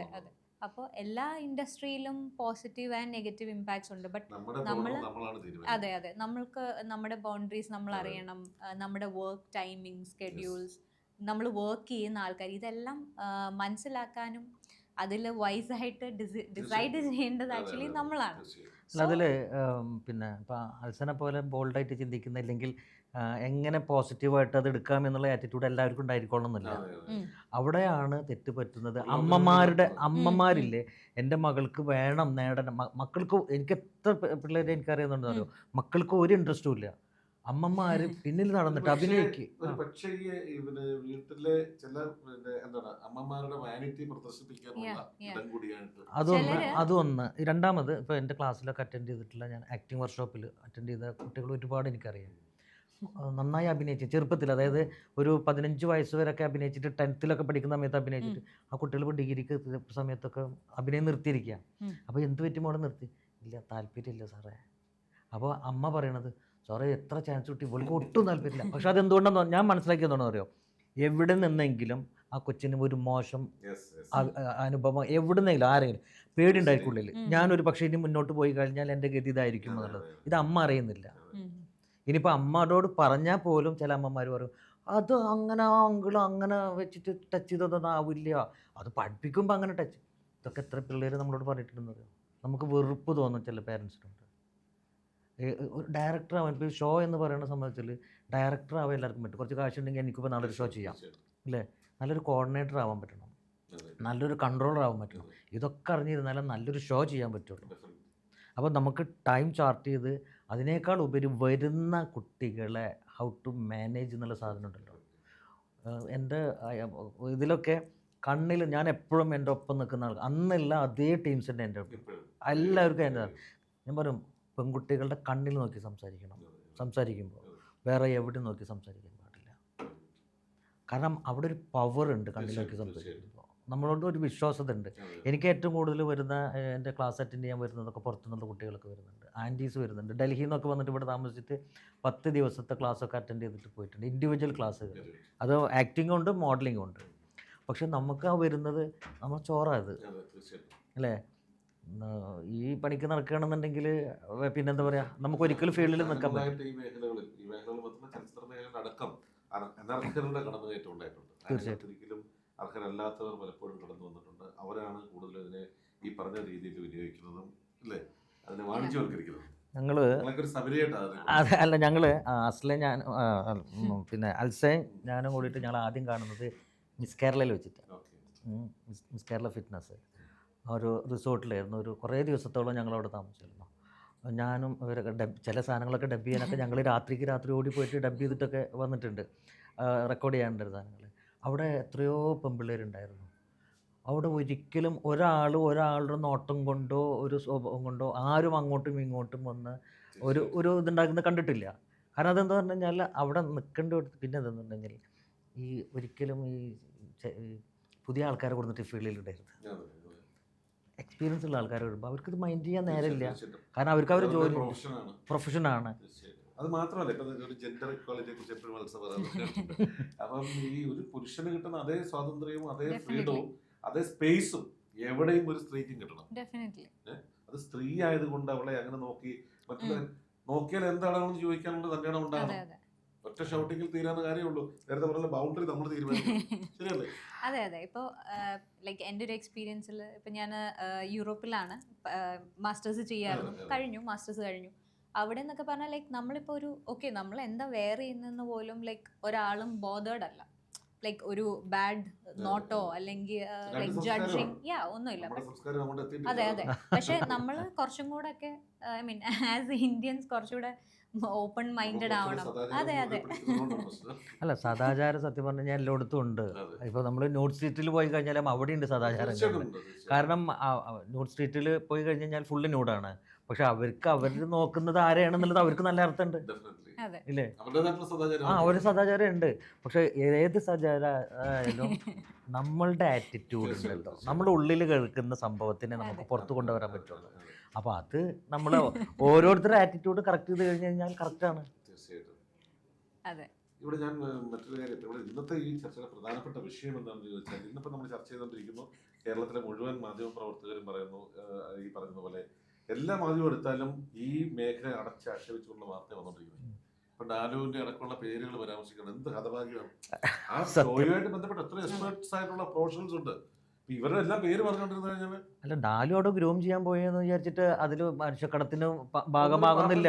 ഡാലുവിന് വേറെ കാഴ്ച അങ്ങനെ അകപ്പെട്ടു പോകുന്നവരുണ്ട്. ആ ഒരു ടീമിലേക്ക് പോയി എത്തപ്പെട്ട എല്ലാവരും ഇങ്ങനെ പേര് പറഞ്ഞു. ഡാലുവിനൊന്നും ഒരിക്കലും അങ്ങനെ, ഞങ്ങൾക്കൊക്കെ പേഴ്സണലി എത്രയോ ഷോകൾ നമ്മൾ ചെയ്തിട്ടുള്ളതാണ്. കൊച്ചുകുട്ടികളെ ക്ഷമയോടുകൂടി ഇങ്ങനെ ഈ ഒരു അപകീർത്തി ഈ മേഖലയ്ക്ക് ഒന്നായ ഒരു കളങ്കമായിട്ട് മാറിയ സാഹചര്യത്തിലാണ് നിയുക്ത സാംസ്കാരിക വകുപ്പ് മന്ത്രിയോട് മലനാട് ടിവിക്ക് പറയാനുള്ളത്.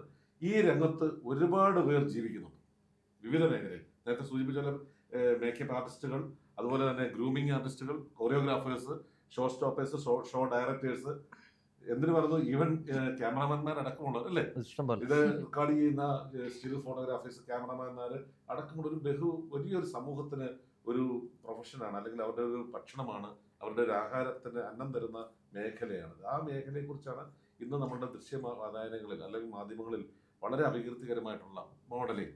ഈ മോഡലിങ്ങിന് പോകുന്നത് മുഴുവനും ഈ ഒരു രീതിയിലാണ് എന്നുള്ള രീതിയിലാണ് ഇപ്പോൾ അല്ലാതെ ഇവിടെ കേരളത്തിൽ സത്യം പറഞ്ഞു കഴിഞ്ഞാൽ നമ്മളൊക്കെ ഷോ ചെയ്യുന്ന സമയത്ത് എന്ന് പറഞ്ഞു കഴിഞ്ഞാൽ അതിൻ്റെ ഒരു അച്ചടക്കം ഉണ്ടായിരുന്നു, എല്ലാം ഉണ്ടായിരുന്നു. ഇപ്പോൾ ആഴ്ചയിൽ ഫാഷൻ ഷോ ചെയ്തിട്ട് ആ ഫാഷൻ ഷോ എന്നുള്ള പേരിന് കളങ്കം വരുത്തിയിരിക്കുകയാണ്. ഇത് പോവാൻ അമ്മമാരും കുട്ടികളും റെഡി ആയിട്ട് നിൽക്കുന്നുണ്ട്, അർഹരല്ലാത്തവരൊക്കെ ഇഷ്ടം പോലെ. ഞാൻ against ആണ് ഇവിടെ. അല്ലെങ്കിൽ അവരുടെ ടാലന്റിനാണോ കിട്ടുന്നത്? പലപ്പോഴും അവിടെയൊക്കെ എത്തിക്സ് മറന്ന് കൂണ് പോലെ കോവിഡ് വന്ന സമയത്ത് കൂണ് പോലെ മോഡലിംഗ് കമ്പനികൾ വന്നു. അപ്പോൾ സത്യം പറഞ്ഞു കഴിഞ്ഞാൽ ഈ മോഡലിംഗ് കമ്പനികൾ നടത്തുന്ന ആൾക്കാർ ആര് നോക്കിയാലും CEO ആണ്. എന്താ, ഞാൻ CEO ആണ്, ഇത് ഇന്ന മോഡലിംഗ് കമ്പനി. അപ്പോൾ ഈ CEOയുടെ ഫുൾ ഫോം വരെ അറിയാത്ത ആൾക്കാർ CEO ആയിട്ട് ഇരിക്കുന്നുണ്ട്. അപ്പോൾ സത്യത്തിൽ ഇവർക്ക് എന്താണ് ഫാഷൻ എന്നറിയാത്ത ആൾക്കാരുണ്ട്. ഫാഷൻ ഷോ, എത്ര ടൈപ്പ് ഫാഷൻ ഷോ ഉണ്ടെന്ന് വെച്ചിട്ട് ഇവർക്ക് അതറിയില്ല. അതിൻ്റെ കുറേ മാനദണ്ഡങ്ങളുണ്ട്. ഒരു മോഡൽ ആരായിരിക്കണം, എങ്ങനെ ആയിരിക്കണം, എന്തായിരിക്കണം എന്നുള്ളത് കറക്റ്റ് അറിയണം. ഞാൻ പറഞ്ഞില്ല, ഇപ്പോൾ ആർട്ടിസ്റ്റ് ആർക്കും ആവാം കഴിവുണ്ടെങ്കിൽ, പക്ഷെ മോഡൽ എല്ലാവർക്കും ആവാൻ പറ്റില്ല, ഒരിക്കലും ആവാൻ കഴിയില്ല. അതിന് അവരുടെ ബോഡി നോക്കാനുണ്ട്, ബോഡി. അതെ, തീർച്ചയായിട്ടും ഉണ്ട്. ഇവിടെ നടക്കുന്നത് പൈസക്ക് വേണ്ടിയിട്ട് കുറേ ഫാഷൻ ഷോകൾ നടക്കുന്നുണ്ട്. അതായത് മോഡലിംഗ് കമ്പനിക്കാർ ഒരു പോസ്റ്റ് ഇടും, ഷോന് ആളാവശ്യമുണ്ട്, രജിസ്ട്രേഷൻ സ്റ്റാർട്ടഡ് എന്ന് പറഞ്ഞിട്ട്. അപ്പോൾ എന്താകുന്നത്, ഈ അമ്മമാർ വന്നിട്ടില്ലെങ്കിൽ കുട്ടികൾ വന്നിട്ട് കുറേ കാശ് കൊടുക്കും. അപ്പോൾ താല്പര്യമുള്ള എല്ലാവരും കൂടി സ്റ്റേജിൽ കയറും. ഞാൻ ഒരു തൃശ്ശൂർ ഒരു ഷോന് പോയിട്ട് ഞാൻ വേദിയിൽ നിന്ന് ഇറങ്ങി വന്നിട്ടുണ്ട്. എന്താണെന്ന് പറയുമോ, ആരും ബോഡി ഷേമിങ് ചെയ്യുന്നതല്ല, ബട്ട് ആ ഷോയിൽ ഞാൻ ഫ്രണ്ടിലിരുന്നിട്ട് കാണുന്ന ഇതിൽ എന്ന് പറഞ്ഞു കഴിഞ്ഞാൽ വളരെ മോഡലാവാൻ ഒട്ടും അർഹതയില്ലാത്ത കുറേ പിള്ളേർ വാക്കി ചെയ്തിട്ട് വരുന്നതാണ്. അപ്പോൾ ഇത് ഞാൻ വേറെ സ്ഥലത്ത് പറഞ്ഞപ്പോൾ എന്താ, സാധാരണക്കാർക്ക് ആഗ്രഹം ഉണ്ടാവില്ല, ആഗ്രഹത്തിനും ഓക്കെ, അത് നാട്ടുകാരെ വിളിച്ചിട്ട് വലിയൊരു ഷോ എന്ന് പറഞ്ഞിട്ട് ഷോ കാണിക്കാൻ പാടില്ല. അതാ ഞാൻ പറയാം, ഈ ഒരു പ്ലാറ്റ്ഫോം, ഈ ഒരു സമൂഹം, കേരളത്തിൽ നടക്കുന്ന ഈ ഒരു ഷോയുടെ സംഘാടകരും അവിടുത്തെ ഈ പറഞ്ഞ പോലെ റാമ്പിൽ വാക്ക് ചെയ്യുന്ന കുട്ടികളടക്കമുള്ളവർ ഇന്റർനാഷണൽ തലങ്ങളിൽ എത്തിയിട്ടുണ്ട്. അതിൽ ഒരു പക്ഷേ നേരത്തെ സൂചിപ്പിച്ച പോലെ ഒരു മേക്കപ്പ് ആർട്ടിസ്റ്റാണ് നമ്മുടെ പ്രിയങ്ക ചോപ്രയുടെ നാഷണൽ കോസ്റ്റ്യൂം ഡിസൈൻ ചെയ്തിട്ടുള്ള ഡിസൈനർ ഉണ്ണികൃഷ്ണൻ പാലക്കാട്.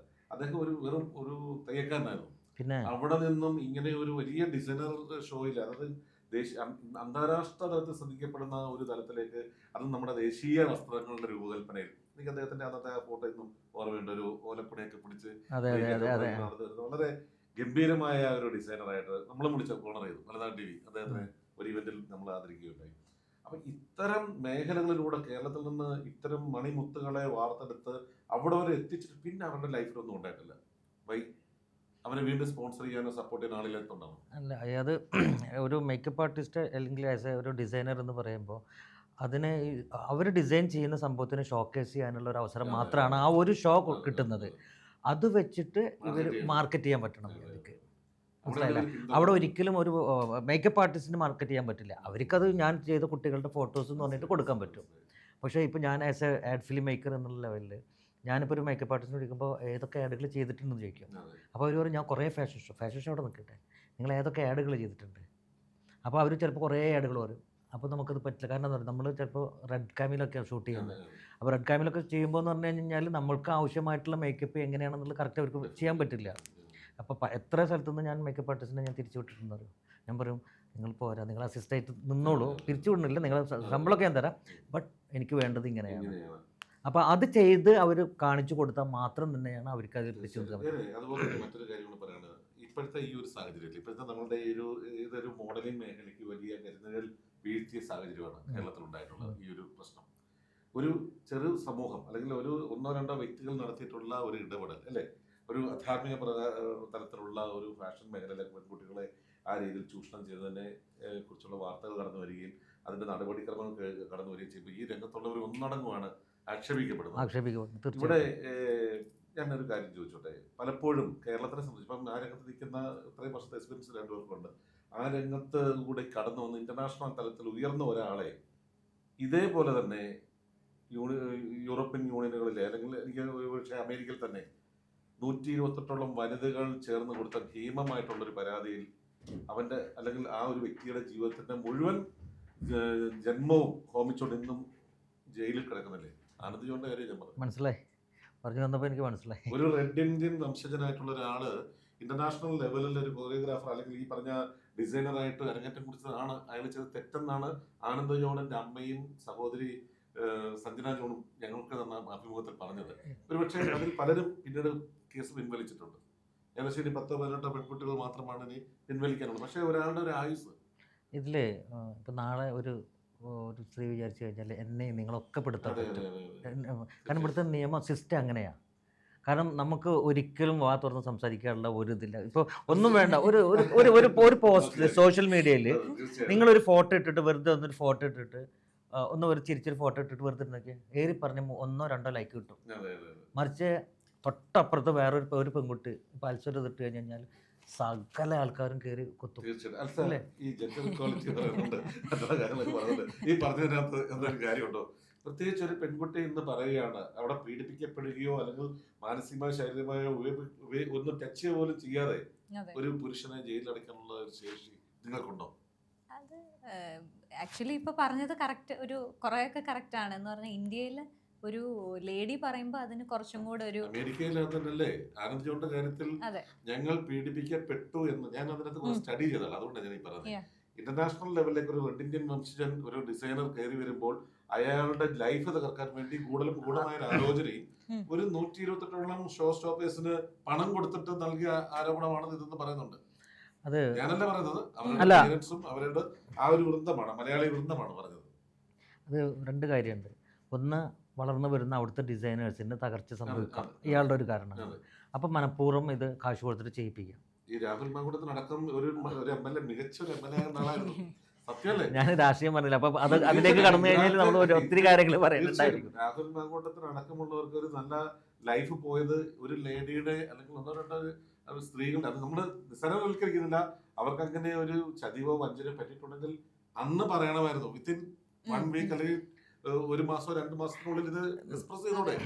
അല്ല, പക്ഷെ ഇങ്ങനെ ഒരു ഫെയിമിലൊക്കെ നിൽക്കുന്ന ഒരു ഇൻഡസ്ട്രി വരുമ്പം ലൈക്ക് എങ്ങനെയും ഒരാളെ എങ്ങനെയും മാനിപ്പുലേറ്റ് ചെയ്യും. അത് പൈസ കൊടുത്തിട്ടാവും, ഇൻഫ്ലുവൻസ് വെച്ച് എങ്ങനെയാവും. ബട്ട് അത് സത്യം പുറത്തു വരുന്നുണ്ടോന്ന് ചോദിച്ചാൽ ചെയ്യണം. ലൈക്ക് നമ്മൾ അതൊരു ട്രൂത്ത് ആക്ച്വലി പുറത്തു വരണം. അല്ലാതെ ലൈക്ക് ഇങ്ങനെ കുറച്ച് കാര്യങ്ങൾ മാനിപ്പുലേറ്റ് ചെയ്യപ്പെടുന്നുണ്ട് ഒരുപാട് കാര്യങ്ങൾ.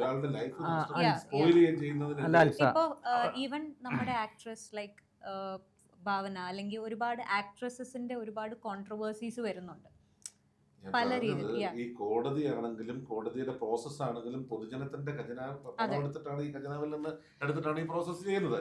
ഒരാൾ കുറ്റവാളിയാണോ അല്ലേന്ന് തീരുമാനിക്കാൻ ഇപ്പം എത്ര വർഷമായി ആനന്ദ് ജോണിന്റെ കാര്യത്തില്ല, അമേരിക്കൻ ജയിലിലാണ്. ഓക്കെ, ഇവിടെ ഇപ്പം ഈ പറഞ്ഞതുപോലെ പിന്നെ ചലച്ചിത്ര രംഗത്തുള്ള ഒരു വിഷയത്തിൽ എത്ര വർഷമായി? ഇത്തരം കാര്യങ്ങളിൽ നടപടികൾ വളരെ വേഗത്തിൽ എടുക്കുക, അത് ക്ലോസ് ചെയ്യുക. അതിവേഗ കോടതി തന്നെ വേണം. ശരി, അത് ഇവിടെ നടക്കില്ലല്ലോ.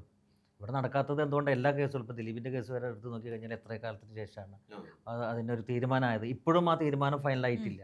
അപ്പോൾ അതിൻ്റെ കുറേ കാര്യങ്ങൾ നടന്നുകൊണ്ടിരിക്കുമ്പോൾ ഇപ്പോൾ ഞാൻ പറഞ്ഞില്ലേ, ഇപ്പോൾ ഈ കോടതിക്കും സത്യം പറഞ്ഞു കഴിഞ്ഞാൽ ഒരു പെൺകുട്ടി എന്ത് പറഞ്ഞോ അതാണ് കോടതി വിശ്വസിക്കുന്നത്. അത് ജനങ്ങളാണ്ട് ഏറ്റുപിടിക്കുകയാണ്. അവൻ്റെ ഒരു ഞാൻ കുറച്ച് ദിവസം മുമ്പ് ഒരു കഥ ഒരാളിങ്ങനെ പറഞ്ഞപ്പോൾ അതിൽ കേട്ടു. മകൾ ഒരുത്തനായിട്ട് ഭയങ്കര പ്രണയത്തിലായിരുന്നു. ഇത് കുറേ മുമ്പ് നടന്നിട്ടുള്ള സംഭവമാണ്. പ്രണയത്തിലായിരുന്നു. അപ്പോൾ അവളെ കുറേ താക്കീത് കേൾക്കുന്നില്ല. പിന്നെ ശരിയാക്കാൻ വേണ്ടി പറഞ്ഞു. അങ്ങനെ കുറേ ദിവസങ്ങളെടുത്തു. അത് കഴിഞ്ഞപ്പോൾ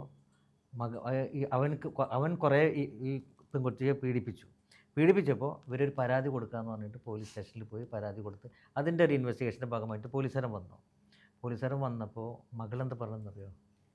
അയാളല്ല എന്നെ പീഡിപ്പിച്ചത്, എന്നെ അച്ഛനെ പീഡിപ്പിച്ചുകൊണ്ടിരിക്കുന്നതെന്നാണ്. അതാരും മാറ്റി പറയിപ്പിച്ചതാ? അവനോടുള്ള പ്രണയത്തെ അച്ഛൻ പോലീസുകാരൻ അവിടെ ഇരിക്കുമ്പോൾ തന്നെ നേരെ ഉള്ളിൽ കയറി ഹാങ് ചെയ്തു. മനസ്സിലായല്ലേ? അപ്പോൾ ഇപ്പം നമ്മൾ ഒന്നും വേണ്ട, നമ്മളിവിടെ എറണാകുളത്ത് കണ്ടുകൊണ്ടിരിക്കുന്ന കാഴ്ച എന്താ? എറണാകുളത്തുള്ള പെൺകുട്ടികളൊന്നും ഒരു കുഴപ്പമില്ല. ശ്രദ്ധിച്ചിട്ടുണ്ടോ?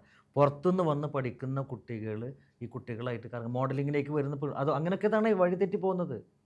ഇവർ ബൈക്കും കറങ്ങി അടിച്ച് നടക്കുക, രാത്രിയിൽ കാക്കനാടൊക്കെ ചെന്നിരുന്ന് കഴിഞ്ഞാൽ ഈ സിഗരറ്റ് വലി പഠിക്കാൻ വരുന്ന കുട്ടികളാണ്, മോഡലിങ്ങിലേക്ക് വരുന്ന കുട്ടികൾ. ഇവർ കുറച്ചു കാലം ഒരുമിച്ച് ജീവിച്ച് അതൊക്കെ കഴിഞ്ഞ് അടുത്ത് തിരിച്ചു പോകുമ്പോൾ പിന്നെ സ്ത്രീകൾക്ക് വലിച്ചൂടെ എല്ലാ അതെ അല്ല വലിക്കട്ടെ, Why not? അല്ല സിഗരറ്റ് വലിക്കുന്നതുകൊണ്ടല്ല ഇതൊക്കെ എൻജോയ് ചെയ്തിട്ട് ഇതൊക്കെ എൻജോയ് ചെയ്ത് കഴിഞ്ഞിട്ടുണ്ടാവുന്ന സംഭവം എന്താണെന്ന് അറിയോ, പിന്നെ എന്നെ പീഡിപ്പിച്ചു എന്ന് പറഞ്ഞിട്ട്. എന്നെ സംബന്ധിച്ച് സന്തോഷമാണ് അതൊക്കെ. ഒരു പുരുഷന്മാര് അല്ലെങ്കിൽ പുരുഷന്മാര് റോഡിൽ നിന്ന് ഇനിയിപ്പം ഈ പറഞ്ഞ പോലെ രണ്ട് സിഗരറ്റ് വലിച്ചിട്ട് പുരുഷന്മാർക്ക് നിൽക്കാം, ഒരു ലേഡി അവിടെ നിന്ന് അത് ആക്ച്വലി അതൊക്കെ സമത്വം ഉണ്ടായിക്കോട്ടെ. എല്ലാ കണ്ണുകളും അതാണ് നമ്മുടെ മെയിൻ കേരളത്തിലെ പ്രോബ്ലം. ഒരു പെൺകുട്ടി വലിച്ചെന്ന് പറഞ്ഞാൽ അതൊരു കോൺട്രവേഴ്സി. ഒരു വിഷയമുണ്ട്. കാരണം പുറം നാടുകളിൽ നിന്ന് വരുന്ന പെൺകുട്ടികൾക്ക് ഇതൊരു വലിയ വർണ്ണമായ കാഴ്ച ലോകമാണ്. അവർക്ക് വഴിതെറ്റാനും അവരെ ഈ പറഞ്ഞതുപോലെ ചെറുക്കുഴിയിൽപ്പെടുത്താനും ഒരു ഒരു വലിയ വല വിരിച്ചൊരു സംഘം തന്നെയുണ്ട്. ഞാൻ പെൺകുട്ടികളോട് സിഗരറ്റ് വലിക്കരുതെന്ന് പറയാനുള്ള മെയിൻ കാരണം, ഇപ്പം ഞാനൊരു പെൺകുട്ടിയാണെന്ന് വിചാരിക്കും, അല്ലെങ്കിൽ അൽസ വന്നു ഇവിടെ നിന്നോ, അൽസ എൻ്റെ സുഹൃത്താണ്, ഞാൻ സിഗരറ്റ് സ്ഥിരം വലിക്കുന്ന ഒരാളാണ്. അൽസ ഒരു പഫ് എടുക്കണമെന്ന് പറഞ്ഞിട്ട് ഞാൻ കൊടുത്തു, അത് അൽസ ഒന്ന് ഇൻട്രസ്റ്റഡ് ആയി. അങ്ങനെ 2 ദിവസം കൊണ്ട് അൽസ സിഗരറ്റ് വലിക്കാൻ തുടങ്ങിക്കഴിഞ്ഞാൽ ഞാൻ കഞ്ചാവ് വലിക്കുന്നവനായിരിക്കാം ഒരു പക്ഷേ. ദിവസം കൊടുക്കുന്നത് പിന്നെ കഞ്ചാവാണ്, മനസ്സിലായില്ലേ? അങ്ങനെ അതിലേക്ക് പോയി. അപ്പോൾ ഓട്ടോമാറ്റിക്കലി അല്ല, അതുകൊണ്ടാണ് ഞാൻ പെൺകുട്ടികളോട് പറയുന്നത്, ചാൻസസ് 99% ചാൻസസ് തന്നെയാണ്. അത് പക്ഷേ ഒരു സെൽഫ് കൺട്രോൾ ഉള്ള ഒരാളാണെങ്കിൽ ഒരിക്കലും അങ്ങനെ പോവില്ല. സിഗരറ്റ് വലിക്കാതെ ഇരുന്നാൽ വലിയ പ്രശ്നം. ഇപ്പം ഈ ദുബായിൽ പീഡിപ്പിക്കപ്പെട്ടിട്ടുള്ള വിക്ടിംസ് പറഞ്ഞതാണ്, പച്ചവെള്ളത്തിൽ പോലും പൊടി കലക്കി തന്നിട്ടുണ്ട്, അത് കുടിച്ചു കഴിഞ്ഞപ്പോൾ എന്തോ പൊടി കിടന്നു എന്ന് ഞാൻ മനസ്സിലാക്കുന്നു, പിന്നെ ബോധമില്ല. അവിടെ എന്ത് ചെയ്യാൻ പറ്റും? അല്ല, ഇതിലൊക്കെ എത്രമാത്രം സത്യം ഉണ്ടെന്നുള്ളതും നമുക്കറിയില്ല. ഇവിടുന്ന് പോകുമ്പോൾ എന്തുകൊണ്ട് ദുബായ് പോലത്തെ ഒരു സ്ഥലത്തോട്ട് ഇവർ പോകുന്ന സമയത്ത് എന്തുകൊണ്ട് ഇവർ അതിനെക്കുറിച്ചിട്ട് അന്വേഷിക്കുന്നില്ല? അതൊന്ന്. 2, ഗവൺമെൻറ്റും പോലീസും ഒക്കെ പറയുന്നത് നിങ്ങൾ വിദേശത്ത് പോകുമ്പോൾ എന്തിന് പോകണോ, ആരുടെ കൂടെ പോകണോ, എങ്ങനെ പോകണോ എന്നുള്ള ഡീറ്റെയിൽ അന്വേഷിച്ചിട്ട് വേണം പോകാൻ. അവിടെ ദുബായ് എന്ന് കേൾക്കുമ്പോൾ ചാടി പറക്കേണ്ട ഒരു കാര്യമില്ല.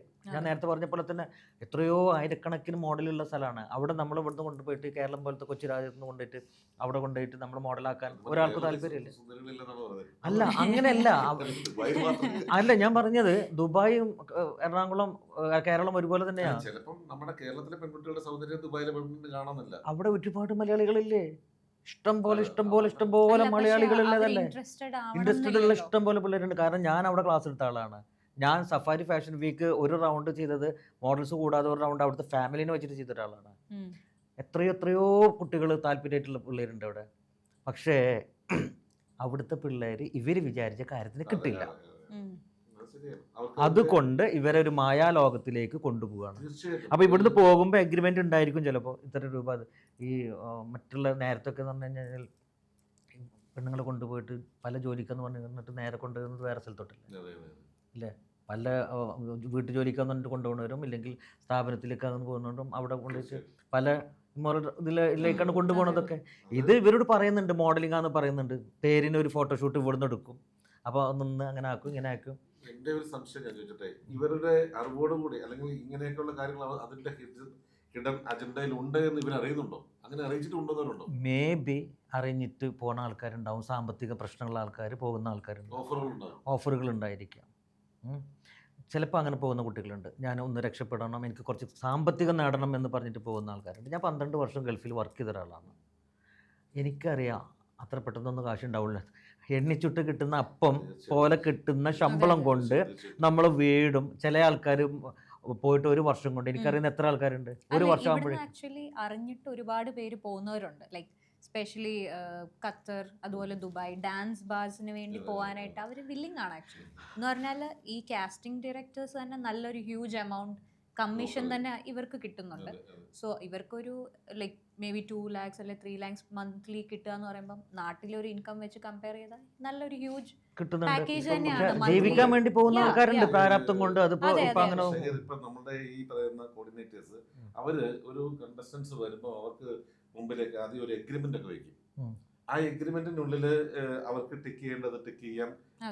അപ്പൊ ഇതിനകത്ത് ചില എഗ്രിമെന്റുകളിൽ ഈ പറയുന്ന കാര്യങ്ങളൊക്കെ സമ്മതമാണോ അർത്ഥസമ്മതമാണോ എന്നൊക്കെ ചോദിക്കുന്നുണ്ടെന്നാണ്. തീർച്ചയായിട്ടും. പ്രത്യേകിച്ച് മോഡലിങ്ങിന് പോകുന്ന അവരുടെ പ്രൊഫൈലില് മോഡലിംഗ് അവർ ഒരു ഇത് കൊടുക്കുമ്പോൾ എഗ്രിമെന്റിൽ ഉണ്ടായിരിക്കും ഡ്രസ് കോഡ് ഉണ്ടായിരിക്കും. ഇന്ന ഡ്രസ് ഇടാൻ പറ്റുമോ, യെസ് ടിക്ക് ഇടാം, അതെ. നോ അടിക്കാം. പിന്നെ ഹാഫ് നോഡ്, ഫുൾ നോഡ്, പിന്നെ നാവൽ ഷോ, ഇങ്ങനെയുള്ള എല്ലാ ഡീറ്റെയിലും എന്തൊക്കെയുണ്ടോ, എങ്ങനത്തെ ഡ്രസ്സൊക്കെ ഇടാൻ പറ്റും എന്നുള്ളത് അതിനൊക്കെ യെസ്. നോ എന്ന് പറഞ്ഞ ആൾക്കാർക്ക് പിന്നെ നോയാണ്. ഇപ്പോൾ നമുക്കിവിടെ പ്രൊഫൈൽ അയക്കുന്ന ആൾക്കാർക്ക് ഞാൻ ഇന്ന കാറ്റഗറി ഒക്കെ ചെയ്യും കേട്ടോ.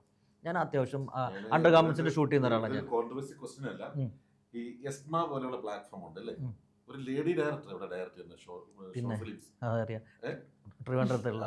അപ്പം അവിടെ പെൺകുട്ടികൾ പണത്തിന് വേണ്ടി അവർക്ക് ഈ പറഞ്ഞ പോലെ മോഡലായും ആക്ട്രസ് ആയിട്ടും എത്തുന്നുണ്ട്. അവിടെ അത് ചൂഷണം എന്ന് പറയാൻ പറ്റൂ. അവിടെ ഒരു പുരുഷനാ കംപ്ലൈന്റ് കൊടുത്തത്. അവിടെ ഒരു പുരുഷനാണ് കംപ്ലൈന്റ് കൊടുത്തത് അവിടെ. അത് ഞാൻ പറഞ്ഞ ടെസ്റ്റ് ചെയ്യും. നമ്മൾക്ക് ആവശ്യമായിട്ടുള്ള, ഞാൻ അണ്ടർ ഗാർമെൻറ്റ്സിൻ്റെ ഷൂട്ട് ചെയ്യുന്ന ആളാണ്. അപ്പോൾ എനിക്ക് ബാംഗ്ലൂരിൽ നിന്നും മലയാളി കുട്ടികളും ചെന്നൈയിൽ നിന്നൊക്കെ വരുന്നുണ്ട്. അതിനൊരു ഏജൻസി ഉണ്ട് ഇവിടെ, പ്രൊഫഷണൽ ഏജൻസികളാണ്, അല്ലാണ്ട് വെറുതെ ഈ കോർഡിനേറ്റേഴ്സ് എന്ന് പറഞ്ഞിട്ട് നടക്കുന്ന ആളല്ല, പ്രൊഫഷണലായിട്ട്. അപ്പോൾ നമ്മൾ ബ്രാൻഡ്, ഇപ്പോൾ അണ്ടർ ഗാർമെൻറ്റ്സ് ആണെന്നുണ്ടെങ്കിൽ ഏത് ബ്രാൻഡാണെന്ന് കറക്റ്റ് കൊടുക്കും ഞാൻ അവർക്ക്. ഇന്ന ബ്രാൻഡിന് ഇത്ര കോസ്റ്റ്യൂം ചേഞ്ച് ഉണ്ടായിരിക്കും, കാലത്ത് വന്ന് ഇത്ര ടൈമിൻ്റെ ഉള്ളിൽ തിരിച്ചു പോവാം. എമൗണ്ട് 50,000 ഒക്കെ ഉണ്ട്, മിനിമം ചാർജ് ഉണ്ട്, 50,000 രൂപയ്ക്കാണ് ഇതിനുള്ളത്. അപ്പോൾ നമ്മൾ ഡീറ്റെയിൽ ആയിട്ട് കൊടുത്തു കഴിഞ്ഞാൽ അവർ ഷവർ പോലെ ഫോട്ടോസ് ഇട്ട് തരും. അപ്പോൾ നമുക്ക് വെസ്റ്റേൺ കൾച്ചറുള്ള, അതായത് ഷേപ്പ് ഫേസുള്ളത് വേണോ, അത് മലയാളി കുട്ടികളെ പോലത്തത് വേണോ, അതൊക്കെ നമുക്ക് സെലക്ട് ചെയ്യാം. അവർ പ്രൊഫഷണലാണ്. അണ്ടർ ഗാർമെൻറ്റ്സ് എന്ന് പറഞ്ഞിട്ട് കാര്യമൊന്നുമില്ല, പക്ക പ്രൊഫഷണൽ. നേരെ വന്നു, അവർ കോസ്റ്റ്യൂം നോക്കി, അവർ വന്ന് മേക്കപ്പ് ചെയ്ത് കഴിഞ്ഞ് വന്ന് ഓക്കെ പറഞ്ഞു, എടുത്ത് അത് കഴിഞ്ഞാൽ ആ ക്യാഷ് മേടിച്ചിട്ട് ഇല്ല. നമ്മൾ ഗാർമെന്റ്സ് ഒക്കെ ചെയ്യുമ്പോൾ നമ്മൾ ഇൻഡോർ അല്ല ചെയ്യുന്നത്. ഇല്ല ഒന്നുമില്ല. പിന്നെ ഇവര് ഒറ്റയ്ക്ക് വരും. ഞാൻ നമ്മൾ ഈ പാലാരിവട്ടം ഇതിലൊക്കെ വെച്ചിട്ട് എത്ര പേരെ ഞാൻ ചെയ്തിട്ടുണ്ട് അവിടെ ഫ്ലോറിൽ വെച്ചിട്ട്. അവർ ഒറ്റയ്ക്ക് വരുന്നു, അവർ നേരെ വരുന്നത് ഫ്ലോറിലേക്കാണ്. ഇപ്പോൾ ബാംഗ്ലൂരിൽ നിന്നൊക്കെ വരുന്നുണ്ടെങ്കിൽ നമ്മൾ ടിക്കറ്റ് ഹോളിഡേ ഇന്നില്ല എവിടെയെങ്കിലൊക്കെ റൂംസ് കൊടുക്കും. അത് കറക്റ്റ് വിളിച്ച് കോർഡിനേഷൻ ചെയ്തിട്ട് അവരോടൊക്കെ നമ്മൾ അങ്ങോട്ട് പോവുക, ആ കുട്ടീനെ കാണാനോ സംസാരിക്കാനോ അതിന് നിൽക്കേണ്ട കാര്യമില്ല. അത് നമുക്കും താല്പര്യമില്ല. ഇവിടെ എനിക്ക് മറ്റൊരു കാര്യം ചോദിക്കാനുള്ളത്, പ്രധാനമായിട്ടും ഇത്തരം വാർത്തകളൊക്കെ സമൂഹത്തിൽ ആദ്യത്തെ സംഭവം ആണെന്ന് ഞാൻ കരുതുന്നില്ല. ആണോ? ഒരു ആദ്യത്തെ തവണ ഇതിങ്ങനെ വൗ ഫാക്ടർ ഒന്നും ഇതിനകത്തില്ല, വർഷങ്ങൾക്ക് മുമ്പ്. പക്ഷെ ഇവിടെ ഒരു കാര്യം ഞാൻ ചോദിക്കാനുള്ളത്, ഇതിപ്പം വിക്ടിംസിനെ അവഹേളിച്ചു എന്ന് പറയുന്ന ആളെ എല്ലാവരും കൂടെ എന്നെ എയറിലാക്കുന്നത്. കാരണം അത്തരം കാര്യങ്ങളൊന്നല്ല. പലപ്പോഴും ഇത്തരം പരാതികളുമായിട്ട് വരുന്നത് ഉഭയകക്ഷിപരമായിട്ട് സമ്മതം മൂളി അവർ കൊടുക്കേണ്ട ആ മൂല്യത്തിൽ നിന്നും എന്തെങ്കിലും കാര്യങ്ങളിൽ പിന്നോട്ട് പോവുകയോ വഴക്കുണ്ടാകുകയോ ചെയ്യുമ്പോൾ അങ്ങനെ ആവാനും ചാൻസ് ഉണ്ടല്ലോ. പലപ്പോഴും നമ്മൾ ഈ പറയുന്ന ആരോപണങ്ങൾ, എന്നെ അയാള് പീഡിപ്പിച്ചു, അല്ലെങ്കിൽ ഈ രാഹുൽ മാങ്കൂട്ടത്തിന്റെ അടക്കമുള്ള കാര്യങ്ങൾ അതുണ്ടല്ലോ. ഉഭയകക്ഷി സമ്മതപരമായിട്ട് അവർ എത്രയോ പ്രാവശ്യം അവർ ഈ പറഞ്ഞതുപോലെ ഒന്നിച്ച് അവർ എത്രയോ രാത്രികൾ തങ്ങിയിരിക്കുന്നു. പിന്നെ മറ്റൊരു കാര്യം, ഇതിൻ്റെ ഈ കേസ് ബന്ധപ്പെട്ടിട്ടല്ല ഞാൻ പറയുന്നത്. ഇപ്പോൾ നമ്മൾ മോഡൽസിനെ കൊണ്ടുപോകുമ്പോൾ ഈ പോകുന്ന കുട്ടികളെ പീഡിപ്പിക്കണമെങ്കിൽ അത് പോണക്കാട്ടി മുമ്പ് പറഞ്ഞിട്ടുണ്ടായിരിക്കും. കാരണം ഇന്നത്തെ കാലത്ത് അവർക്ക് തിരിച്ച് നാട്ടിലേക്ക് വരേണ്ടതാണ്, ഇല്ലേ? ഇപ്പോൾ ഞാനൊരു പെൺകുട്ടീനെ ഇവിടുന്ന് കൊണ്ടുപോയിട്ട് അവിടെ വെച്ചിട്ട് പീഡിപ്പിച്ചിട്ട് എനിക്ക് തിരിച്ചിങ്ങോട്ട് വരുമ്പോൾ ആ കൊച്ചു കേസ് കൊടുക്കുന്ന എനിക്ക് ബോധ്യമുള്ളിടത്തോളം കാലം ഞാൻ ആ കൊച്ചിനെ പീഡിപ്പിക്കില്ല. ഇല്ല, ഇടണ്ട്. അപ്പോൾ എഗ്രിമെന്റ് പ്രകാരം എനിക്ക് തോന്നുന്നു ഒരു പക്ഷേ സമ്മതപത്രികയിൽ ഒപ്പിട്ടിട്ടുണ്ടാവാം. മറ്റ് ചില വിഷയങ്ങൾ വന്നപ്പോൾ ഒക്കെ കൂടിയിട്ട് തിരിച്ചിട്ടു. നാളെ എനിക്കും വരാം, ആർക്കും സംഭവിക്കാവുന്നൊരു കാര്യങ്ങളൊക്കെ തന്നെയാണ് ഇതൊക്കെ. അപ്പോൾ അതുകൊണ്ട് പിന്നെ മയക്കുമരുന്ന് കൊടുത്തു എന്നുള്ളതൊക്കെ പറയുന്നുണ്ടല്ലോ അതിൽ. അതിൽ എന്തുമാത്രം സത്യമുണ്ട് എന്നുള്ളതൊന്നും അറിയില്ല. അന്വേഷണത്തോളം സത്യമുള്ളത് കൊണ്ടാണല്ലോ അറസ്റ്റ് ആയിരിക്കുന്നത്. കണ്ടോണ്ടിരിക്കുന്ന ആൾക്ക് ഒരു സംശയം ഉണ്ടാകും, ഈ മോഡൽ രംഗത്ത് വരുന്ന പോലെയൊക്കെ മയക്കുമരുന്ന് ഉപയോഗിക്കുന്നവരാണെന്നൊരു ആൾക്കാർ ഗസ് ചെയ്യുന്നുണ്ട്, അല്ലെങ്കിൽ സംസാരമുണ്ട്. ശരിയാണോ? അങ്ങനെയെന്നുണ്ടെങ്കിൽ ഇപ്പോൾ എൽസിനൊന്നും ഇവിടെ ഇങ്ങനെ ആടിയിട്ടാവില്ല ഇരിക്കുന്നുണ്ടാവും എൽസൊക്കെ.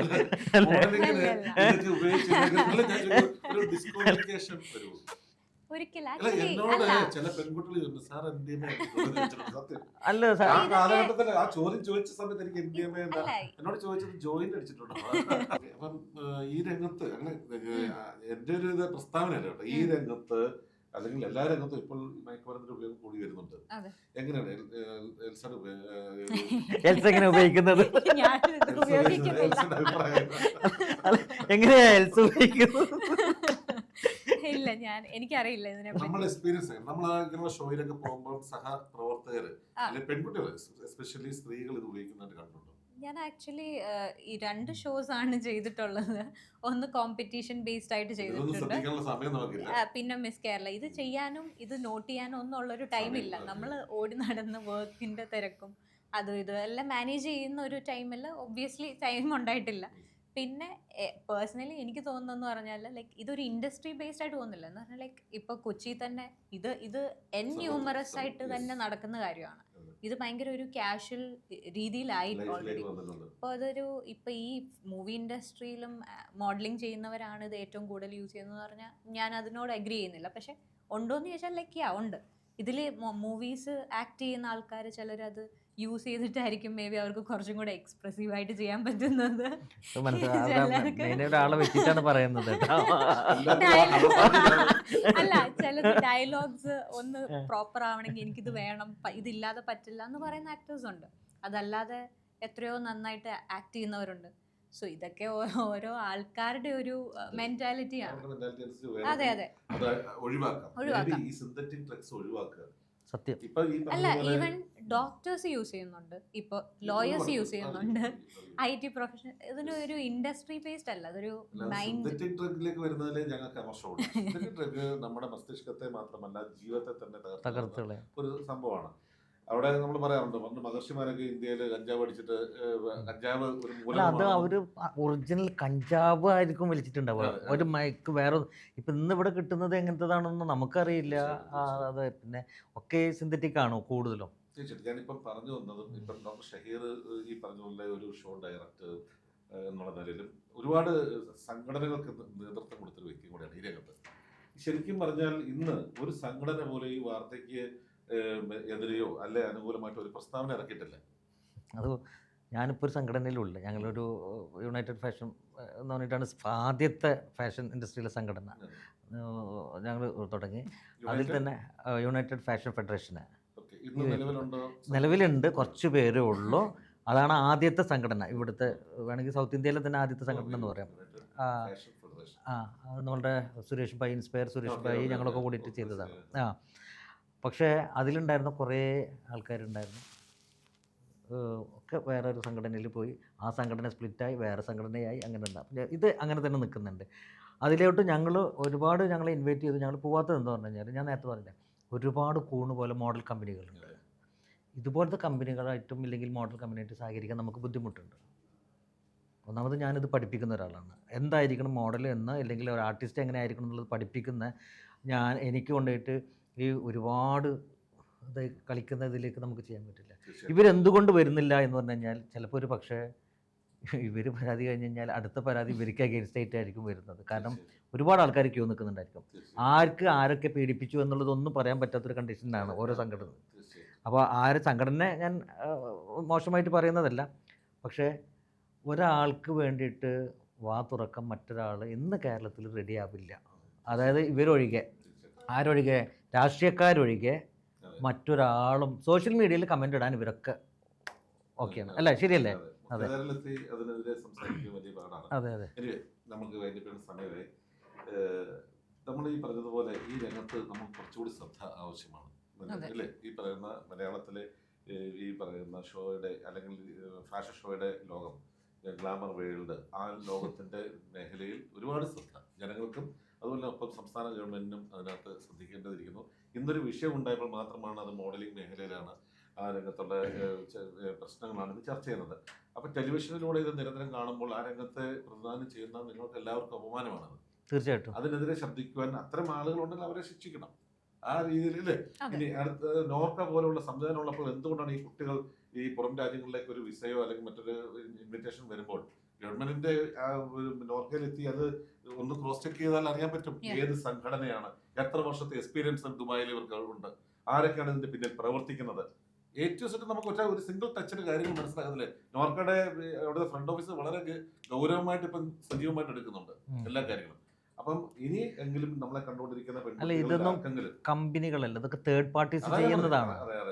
ഞാൻ പറയുന്നത് ഒരു വിസ വരുമ്പോൾ ഗവൺമെന്റിന്റെ ഏജൻസി ആയിട്ടുള്ള നോർക്കയെ ആ വിസയുമായിട്ട് നോർക്കയുടെ ഓഫീസിലെത്തി, അല്ലെങ്കിൽ എല്ലാ ഡിസ്ട്രിക്റ്റിലും നോർക്കയുടെ ഏജൻസ് ഉണ്ട്, കളക്ടറേറ്റിലെല്ലാം നോർക്ക ഓഫീസുകളുണ്ട്. വിസ വരുമ്പോൾ വേറെ ഒരു കാര്യമുണ്ട്. ഇപ്പം എനിക്ക് അവിടെ സ്ഥാപനം ഉണ്ടെന്നുണ്ടെങ്കിൽ എനിക്ക് ആരെ വേണമെങ്കിലും വിസിറ്റ് വിസയിൽ കൊണ്ടുവരാം, മനസ്സിലായല്ലേ? അത് സ്റ്റാഫ് എന്ന് പറഞ്ഞിട്ട് കൊണ്ടുവരാം, അല്ലെങ്കിൽ ജസ്റ്റ് വിസിറ്റിംഗ് എന്ന് പറഞ്ഞിട്ട് കൊണ്ടുവരാനൊക്കെ ഒരു 10 ദിവസത്തിന് 15 ദിവസത്തിന്. പിന്നെ ആർട്ടിസ്റ്റുകളെ കൊണ്ടുപോകുന്നത് നമ്മൾ ഷോന് പോകുമ്പോൾ ആർട്ടിസ്റ്റ് എംബസികൾ. ഞാൻ പറയണത് ഇതൊന്നും അന്വേഷിക്കുന്നതിനെക്കാട്ടി മുമ്പ് ആര് ചെയ്യുന്നു, എന്തിനു വേണ്ടി ചെയ്യുന്നു എന്നുള്ളൊരു ധാരണ വിളിക്കുന്ന ആൾക്കാരുടെ ഫോണിലൂടെ ഒന്ന് സംസാരിച്ചിട്ടൊന്ന് വ്യക്തമാക്കിയാലും മതി. എന്നിട്ട് പാരൻസ് മാത്രമാണ് ഇതിന് ശ്രദ്ധിക്കേണ്ടത്. മക്കൾ ചിലപ്പോൾ ഒരു പക്ഷേ ഒരു ക്യൂരിയോസിറ്റിയോട് കൂടിയിട്ട് പോകാൻ ചാൻസ് ഉണ്ട്, അവർ പല അപകടത്തിലും പെടും. പാരൻസിന് എന്തുകൊണ്ട് ശ്രദ്ധിച്ചു വിടും?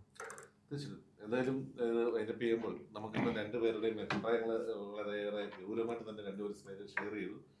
ഈ ഒരു രംഗത്ത് ഒരു ശ്രദ്ധയില്ലായ്മ അല്ലെങ്കിൽ ഗവൺമെന്റിന്റെ ഒരു ഫോക്കസ് ഇല്ലായ്മ ഇതിനുള്ളിലുണ്ട് എന്ന് വളരെ ഗൗരവമായിട്ട് നമ്മൾ ശ്രദ്ധിക്കേണ്ട ഒരു കാര്യമാണ്, പരിഗണിക്കേണ്ട കാര്യമാണ്. നിയുക്ത സാംസ്കാരിക വകുപ്പ് മന്ത്രിയുടെ ശ്രദ്ധയിലേക്ക് മലനാട് TV മുന്നോട്ട് വയ്ക്കുന്ന 2-3 കാര്യങ്ങളാണ്. ഒന്ന്, ഈ മേഖലയിൽ ഒരുപാട് പേർ ജോലി ചെയ്യുന്നുണ്ട്, അവരുടെ അന്നമാണ് ഈ മേഖല. അതുകൊണ്ട് തന്നെ അവർക്ക് വേണ്ടിയുള്ള ഒരു പരിഗണന ബഹുമാനപ്പെട്ട മുഖ്യമന്ത്രി അടക്കമുള്ളവർ പുതിയ നമ്മളുടെ ഗവൺമെന്റിന്റെ ബഡ്ജറ്റ് പ്രഖ്യാപന വേളയിൽ ഈ രംഗത്തിന് വേണ്ടി ഒരു കരുതലുണ്ടാകണം. ആ രംഗത്ത് പ്രവർത്തിക്കുന്നവരെ ഒരു സംഘടനാ തലത്തിലോ അല്ലെങ്കിൽ ഏതെങ്കിലും തരത്തിൽ അവരെ ഒന്ന് കൂട്ടമായിട്ട് അവരെ എല്ലാവരെയും ക്രോഡീകരിച്ചുകൊണ്ട് അവർക്കൊരു ക്ഷേമനിധി പോലെയുള്ള സംവിധാനങ്ങൾ കൊണ്ടുവരണം. കാരണം വേറെ ഒന്നുമല്ല, ലോകോത്തര മേഖലകളിലെ സ്റ്റേജുകളിലേക്ക് ഈ കുട്ടികളെ എത്തിക്കുവാൻ ശ്രമിക്കുന്നവരാണ് IFA പോലെയുള്ള സംഘടന, ശരിയല്ലേ? അപ്പം നിങ്ങൾക്ക് എന്തായാലും ഒരു ഗവൺമെന്റ് ഒരു സപ്പോർട്ട്, ഒരു പിന്തുണ അതിന് ആവശ്യമാണ്. ഒപ്പം ഈ അൽസെ പോലെയുള്ള ആളുകൾ ഈ രംഗത്തേക്ക് കടന്നു വരുമ്പോൾ നിങ്ങൾക്ക് ഇപ്പൊ സ്വന്തം കാലിൽ നിന്നുകൊണ്ട് അല്ലാതെ സ്വന്തമായിട്ടാണ് ഇതിനകത്ത് മുൻപോട്ട് പോകുന്നത്. ഒരു പക്ഷേ പലപ്പോഴും ഞാൻ കണ്ടിട്ടുണ്ട് ഇന്റർനാഷണൽ ലെവലിൽ ഇപ്പം ഷിഫ ബാദുഷ ഒരു വലിയ ഷോയിൽ ആ കുട്ടിക്ക് 16 വയസ്സേ ഉള്ളൂ. ആ കുട്ടിക്ക് ഇന്റർനാഷണൽ ലെവലിൽ ഏതോ ഒരു വിദേശ രാജ്യത്ത് വെച്ച് യൂറോപ്യൻ രാജ്യത്ത് വെച്ചിട്ടാണ് അറ്റൻഡ് ചെയ്യേണ്ടത്. സ്വന്തം പോക്കറ്റ് ചെയ്ത് പൈസ ഇട്ട് പോകേണ്ട ഒരു ഗതികേടാണ് ആ കുട്ടിക്കുള്ളത്. പണ്ടും നമുക്ക് അങ്ങനെയൊക്കെ തന്നെയാണ്. എങ്കിലും ഇത്തരം മേഖലകളിലേക്ക് പോകുന്ന ഒരു സാഹചര്യത്തിൽ കഴിവ് തെളിയിച്ച കുട്ടികൾക്ക് ഒരു വഴി തെളിയിക്കേണ്ടത് ഗവൺമെന്റിന്റെ ഉത്തരവാദിത്തമാണ്, ശരിയല്ലേ? ഒപ്പം നമ്മൾ നേരത്തെ സൂചിപ്പിച്ചതുപോലെ അവരവർ തന്നെ തന്റെ ചുറ്റും ഒരു ബൗണ്ടറി വരയ്ക്കുക. ഏത് രംഗത്തേക്ക് പോകുമ്പോഴും മുൻകൂട്ടി ആ രംഗത്തേക്ക് നമ്മൾ ക്ഷണിക്കുന്നവരുടെ ഉദ്ദേശ ലക്ഷ്യങ്ങൾ മനസ്സിലാക്കാനുള്ള ഒരു വിൽ പവർ നമുക്കുണ്ടാകണം, അല്ലേ? അങ്ങനെ വരുമ്പോൾ ഇത്തരം വാർത്തകളിൽ അകപ്പെടാതിരിക്കാൻ ഈ അകപ്പെട്ട പെൺകുട്ടികളൊക്കെ ചിലപ്പോൾ അവരൊക്കെ നിസ്സാരക്കാരായിരിക്കും, കൊടും കുറ്റവാളികൾ ഉള്ളവരും മറവരുമായിരിക്കും. അതെ അതെ അതെ. അല്ല, ഇത് ചിലപ്പോൾ ഒരു പക്ഷേ ഇവരൊക്കെ ഒരു പക്ഷേ ചതിക്കപ്പെട്ടതായിരിക്കും. അപ്പം ഞാൻ പറഞ്ഞില്ല, ഇപ്പം ഞാൻ എന്നെ വിളിച്ചിട്ട് പല ആൾക്കാർ ഇത് പറയുമ്പോൾ ഞാൻ ഇവിടുന്ന് പല മോഡൽസിനും കൊണ്ടുപോകുമ്പോൾ ഞാനും അറിയുന്നില്ല, അവിടെ ചെന്ന് കൊണ്ടുപോയതാരാ ഞാൻ. അങ്ങനെയാവാം. ഇപ്പൊ ഇത് ശ്രദ്ധിക്കാൻ കാരണം ഇതിൽ ഫാഷൻ ഓറിയന്റഡ് ആയതുകൊണ്ട്, ഫാഷൻ ഷോന് പോയി എന്ന് പറഞ്ഞത് കൊണ്ടാണ് ആൾക്കാരൊന്ന് ശ്രദ്ധ വന്നത്. സത്യത്തിൽ ഈ മനുഷ്യക്കടത്തും പല മോശമായിട്ടുള്ള കാര്യങ്ങളും ഇവിടെ ഡെയിലി നടന്നുകൊണ്ടിരിക്കുന്ന കാര്യം തന്നെയാണ്. സ്വർണ്ണക്കടത്തും എല്ലാതും ഡെയിലി നടന്നുകൊണ്ടിരിക്കുന്നുണ്ട്. ഇതിലിപ്പോൾ ഒരു ഫാഷൻ എന്ന് പറഞ്ഞപ്പോൾ അതൊന്ന് കൂട്ടിപ്പിടിച്ചെന്ന് മാത്രമേ ഉള്ളൂ. എനിക്ക് തോന്നുന്നത് അങ്ങനെയാണ്. ശരിക്കും നിർത്തലാക്കേണ്ടത് ഓരോ വ്യക്തികളെ ഇവിടുന്ന് കയറ്റി അയക്കുമ്പോഴും അത് എന്തിനാ, എവിടേക്ക്, ഏത് കമ്പനിക്ക് വേണ്ടി കൊണ്ടുപോകുന്നത് എന്നുള്ളത് ഉറപ്പ് വരുത്തിയതിന് ശേഷം മാത്രം. ഞാൻ ഗൾഫിലുണ്ടായിരുന്ന ഒരാൾ തന്നെയാണ്. ഞാൻ പല അവിടെ സാമൂഹിക പ്രവർത്തനങ്ങളും ഞാൻ ചെയ്തിട്ടുണ്ട്, പല ആൾക്കാർക്ക് ഉപകാരങ്ങൾ ചെയ്തു കൊടുത്തിട്ടുണ്ട്. പക്ഷെ അന്ന് ഒരുപാട് കണ്ണുനീര് കണ്ടിട്ടുണ്ട് ഒറ്റപ്പെട്ടിട്ടുള്ള ആൾക്കാരുടെയൊക്കെ. ഞാൻ കേരള പ്രവാസിയിൽ അന്നുണ്ടായിരുന്നു പ്രസിഡൻറ്റിനൊക്കെ എനിക്ക് നല്ല പരിചയം ഉണ്ടായിരുന്നു. അവർ വന്നിട്ട് ഓരോ കഥകൾ നമ്മൾ പറയുമ്പോൾ ഇരുന്ന് കരഞ്ഞിട്ടുണ്ട് ഞാൻ. അപ്പോൾ ആ ഒരു ഗതി ഇനിയുള്ള ജനറേഷൻ ഇല്ലാതിരിക്കട്ടെ. കാരണം ഇപ്പോൾ ഇനിയുള്ള ജനറേഷൻ എന്ന് പറഞ്ഞു കഴിഞ്ഞാൽ ഇപ്പോൾ പോകുന്ന ഓൾമോസ്റ്റ് എന്ന് പറഞ്ഞു കഴിഞ്ഞാൽ ഒരു 30 ഏജുള്ള ആൾക്കാർ, ഇപ്പോൾ ഓവർ ഏജുള്ള ആൾക്കാർ ആരും വേണ്ട. പിന്നെ ഇങ്ങനൊരു വേറൊരു ഇതിനെന്ന് പറഞ്ഞിട്ട് പോകുമ്പോൾ, പീഡിപ്പിക്കാൻ കൊണ്ടുപോകുമ്പോൾ എന്തായാലും ഒരു 30 ഏജിന് താഴെയുള്ള ആൾക്കാരെ കൊണ്ടുപോകണത്, അല്ലേ? കുട്ടികളെ സംബന്ധിച്ചിടത്തോളം ഗൾഫ് കാണണം അല്ലെങ്കിൽ യൂറോപ്പ് കാണണം എന്നുള്ള ആഗ്രഹങ്ങൾ കൂടി വന്നുകൊണ്ടിരിക്കുന്ന സമയമാണ്. അപ്പോൾ ഇവരെല്ലാവരും അതിലകപ്പെടും. അത് പെടാതിരിക്കാൻ വേണ്ടിയിട്ടുള്ള ഒരു കൺട്രോൾ, ഒരു നിയമം വരണം. ആർക്കൊക്കെ പോവാം, എങ്ങനെയൊക്കെ പോവാം. അതും ദുബായിലേക്ക് പോലും അത് വേണം ശരിക്കും. ഇതൊരു മനുഷ്യക്കടത്ത് എന്നുള്ള രീതിയിൽ ലഘൂകരിച്ച് പറയാൻ കഴിയുന്ന കാര്യമാണ്. മനുഷ്യക്കടത്ത് ഇതൊരു ആഗോള മാഫിയ, ആഗോള കോർപ്പറേറ്റ് മാഫിയയുടെ സ്വർണ്ണക്കടത്ത് ഇതിനകത്തില്ലേ? കാലങ്ങളായിട്ട് നടന്നുകൊണ്ടിരിക്കുന്നത് മയക്കുമരുന്ന് കടത്തും അടക്കമുള്ള കാര്യങ്ങളില്ലേ? എന്തിനാണ് ഇതൊരു മനുഷ്യക്കടത്ത് എന്ന് പറഞ്ഞ് ലഘൂകരിക്കുന്നത്? അപ്പം ഇവിടെ ഈ കുട്ടികൾ ഒരു പക്ഷേ ബലിയാടാകുകയായിരുന്നുണ്ടാകാം എന്ന് ഞാൻ ശങ്കിക്കുന്നു. കാരണം മയക്കുമരുന്ന് ലോബിയുടെയൊക്കെ കാര്യങ്ങൾക്ക് ബഹുമാനപ്പെട്ട പോലീസ് ഉദ്യോഗസ്ഥർ അടക്കമുള്ള പലപ്പോഴും പറയാറുണ്ട്, മയക്കുമരുന്ന് പിടിച്ചു, 16 ഗ്രാം കഞ്ചാവായിട്ട് ഒരുത്തിനെ പിടിച്ചു. ഇതാണ് ഏറ്റവും വലിയ പിടുത്തം. ഇവിടെ കിൻഡല് കണക്കിന് ഷിപ്പിനകത്ത് വന്നിറങ്ങിയ ആൾക്കാരുടെ എവിടേക്കാണ് വന്ന് നിന്നുവരെ തിരിച്ചറിഞ്ഞിട്ടില്ല. കൊച്ചി തുറമുഖത്ത് മയക്കുമരുന്ന് കൊണ്ടുവന്ന് ഷിപ്പ് പിടിച്ചു, ഷിപ്പ് പുറംകടലിൽ വെച്ച് പിടിച്ചു. പക്ഷെ ഇന്നും കൊച്ചിയിലെ ഏതവന് വേണ്ടിയാണ് ഇത് കൊണ്ടുവന്നതെന്നും തിരിച്ചറിഞ്ഞിട്ടില്ല. തിരിച്ചറിഞ്ഞിട്ടില്ല. അപ്പം ഏറ്റവും താഴത്തെ അണികളിലെ ഹതഭാഗ്യരായിട്ടുള്ള ആളുകൾ ഒരു വിക്ടിമാക്കി ശരിക്കും അവരാണ് ഇപ്പൊ നിൽക്കുന്നത്. അവർ തെറ്റ് ചെയ്തിട്ടുണ്ടെങ്കിൽ ശിക്ഷിക്കപ്പെടാം, പക്ഷെ അവർ ഒറ്റയ്ക്ക് ഈ തെറ്റ് ചെയ്യില്ല.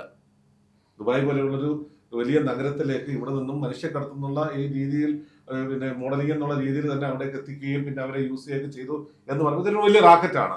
ആ റാക്കറ്റിനുള്ളിൽ നേരത്തെ സൂചിപ്പിച്ച ഒരു വലിയ കോർപ്പറേറ്റ് ഭീമന്മാർ ഒളിഞ്ഞിരിപ്പുണ്ട്. അവരുടെ മുഖം കാണാൻ ഞങ്ങൾക്ക് ആഗ്രഹമുണ്ട്. മലനാട് TV പണ്ടും ഈ പറയുന്ന മാധ്യമ പ്രവർത്തനങ്ങൾ, ഇത്തരം മാധ്യമ പ്രവർത്തനങ്ങൾക്കെതിരെ നിന്ന് സംസാരിച്ചിട്ടുള്ള മാധ്യമമാണ്. എല്ലാ ദൃശ്യ മാധ്യമങ്ങളും, മലയാളത്തിലെ ഒരു മാധ്യമത്തിനെ പോലും ഞാൻ അതിൽ മാറ്റി നിർത്തുന്നില്ല.